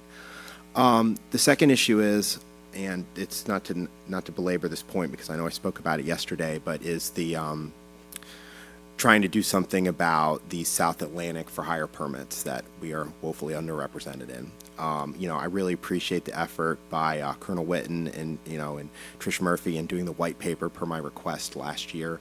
But I do think there was one aspect of that that I don't think was answered. And I can speak to the Colonel more about this, but I'll raise it very specifically, is when we look at how we enforce some of those same commercial permits, we do pretty much enforce them. And what I mean by that is we don't allow the sale of commercial king mackerel unless you have a federal king mackerel permit from the Southeast. And I believe the same is with snapper grouper. But for some reason, what I'm failing to understand is why we couldn't technically do the same thing with these permits for hire, because these are federal species that really don't occur in state waters very much. Now, I want to recognize that trying to enforce them, that mechanism, may not be the best policy. But I would at least like to see some sort of outreach program actually moving forward. And so I would like to just raise that, and I would like to see something, because I understand that like I said yesterday, this could be a little bit of a burden to the licensing clerks, but this is also a really important issue for the for-hire fishery, and people need to know. If North Carolina did have joint enforcement, all Marine Patrol would do would have to bust a couple people, and I think about just about everybody would have a permit, but unfortunately we don't have that. So, anyone else? Yes. Yes, sir. I just want to amen the concern about sheep's head. For the past 3 years, this time of year, I've just seen outrageous catches in Hatteras, off of Hatteras Inlet, in particular, of sheephead. That was just amazing, alarming to me to see that much sheephead coming in from Hatteras Inlet. Question for you, Commissioner Kloss. Was that recreational hook and line? Was that commercial? What was the nature of those catches? Recreational and hook and line. Oh, so recreational hook and line or commercial? Which one? Well, what I'm saying, I'm seeing commercial, but I'm seeing heavy recreational as well. So it's the same that I'm seeing down this way. Yeah, yeah. That always associated sheephead. Yeah, piers and yeah, but I mean, you know, there's just like going out there in the inlet. It's a new tactic that people have figured out how they can very easily fish on what are spawning aggregations of these fish. So I think that it's, That's what it is. Yeah, and like I said, I have considerable concern about that. Not that I think people are harvesting too many, but that's something that we need to look at. Yes, sir, John. I just want to say something that kind of goes in those points, and I get what y'all are saying, but understand why are they doing it, right? You talking about you seeing these outrageous catches of sheephead. Well, those same people used to go catch flounder, but now they can't get that. They used to go get this, now they go catch that. So they're going to get sheephead because they want something else to eat. They're trying to do what they can to get food to eat. But what I'm saying, not everybody is in the catch and release. Not everybody is in the, people want fish to eat. And yeah, let's get some science and get some data. But at the same time, y'all just voted against or voted for putting a limit on fish we don't even have any science and data on, that there's plenty of. So now it's like you're speaking on both sides, out of both sides of your mouth. So which one is it? I was just concerned. I didn't know if a Hatteras Inlet may be a limited area where the sheephead are aggregating there that go back to all over North Carolina, and they're just wearing them out in the Hatteras Inlet, and they don't ever get to migrate. No, and I get that. And like you said, the whole point is you don't know, right? We don't know. We need to do studies to find out. So let's do the studies to find out. But at the same time, we're also being proven to be eager to try to take efforts to close something that you ain't even got the studies on. So which one is it? So all I'm saying is, just because you see people catching fish doesn't mean, oh man, let's jump in, let's figure out what's going on, because every time you do that, it tends to lean to be taken away from people. I'm not That's all. stopping. I'm advocating study. Right. And that's why I'm saying I'm seeing a lot of fish caught there. So let's study what's happening there. All right, Tom, go ahead. So to John's point, I completely agree with you, and I think that's like, if I didn't state it out loud, that's clearly what's going on. People are shifting effort because a lot of other things are closed. And my concern is not that people don't want fish to eat. I love to eat sheep's head. I love to keep them, and I also love to keep Atlantic bonito. But when in this issue, it's just to make sure we have a very slow growing fish, right? That's really important. Let's just make sure that the harvest is sustainable. That's all, because we want to be able to have an open fishery for these year round. Thank you. Yes, sir, Doug, and then we'll go to Sarah. So to me, the important question there is whether the existing information gathering and assessment protocols related to sheephead are adequate or not. In other words, if there is, we put in place a system in the absence of a formal stock assessment there, using sort of data, in effect, data limited approaches. And so if there's a change in the fishery that's significant, especially on spawning animals, then to me it suggests that perhaps more information collection needs to be done in order to lead up to the kinds of stock assessments that John's talking about. Because right now, it's not even on the list for assessment, is it? Okay, Sarah. I would agree with everything I'm hearing. It's sheep's head.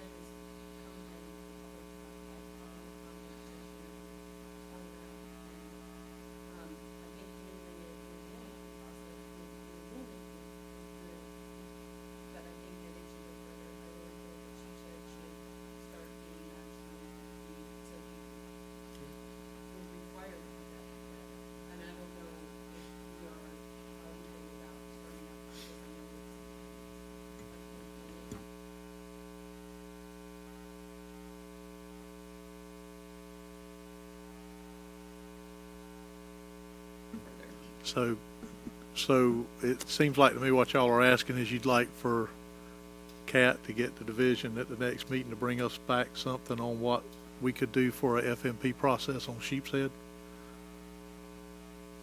Is that? Yeah, we could have a discussion on it. Is that what you're asking? I mean, I'm not asking anything in particular, but I agree with you, Commissioner Gardner, and I think what's important to note is that this fishery is of growing importance, and it's going to need more than just maybe rule management. That doesn't mean that I don't know if we even can do an FMP, but we need to have to start discussion of doing something further, whether that's an FMP. So, Kat, I'm asking, can we get to what we can do? Yes. Bring it Yes, to sir. August so we know it. So what I would like to do is go back and look at the data that we do have, look at the sizes and see what we're seeing in the data. If it pans out in the data to see what people are Bring us a harvesting. small presentation of Yep. what's possible and what's not possible. Yeah, we could certainly do that. And to add to that, developing an developing an FMP, the first step would be to do a stock assessment. And so getting that in the queue to do is going to be a minute. So we may have to continue to manage through our rule proclamation authority that was granted by our rulemaking, which we can do. That's not a preference, especially when you start getting into protecting bigger fish, more complicated management needs, to Commissioner Gardner's point, needs to go through an FMP. So that is absolutely something we've been talking about internally, but a stock assessment is going to be a minute for us to do. Yeah. But we bring got back. five commissioners asking questions, so just bring us back something. at the Absolutely, August we can do that. Thank you. All right. So with that, I guess we got to go to meeting assignments and preview, and that means Barbie gets to talk again. So I'm adding that to the list. So for the meeting assignments, the last assignment I'll speak to first is bringing something back to you at your August meeting, just an update about the data that we have available for Sheepshead, and that will be kind of leads into what we will be presenting at the August meeting, which is our annual FMP updates. So we'll bring back that information. We will also, one of the assignments is for staff to reach out to NOAA Fisheries about having someone from their ESA protected species group to come and talk about what endangered species recovery would look like in North Carolina and nationally, and how that speaks to some of the things that we heard about, increasing populations of sturgeon, some of the sea turtle species.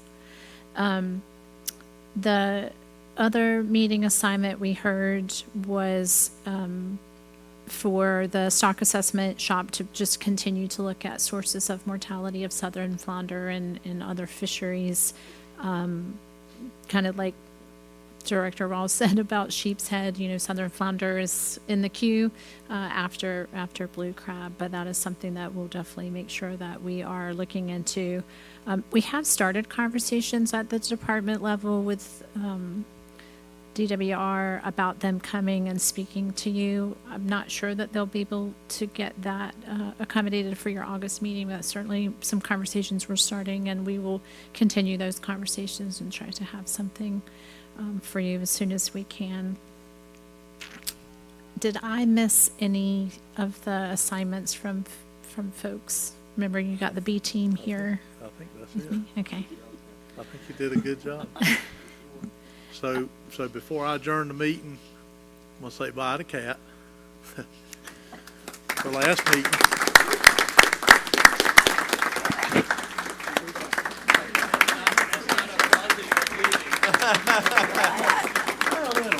Yeah.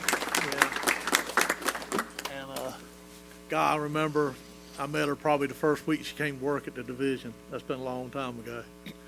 And have enjoyed working with you.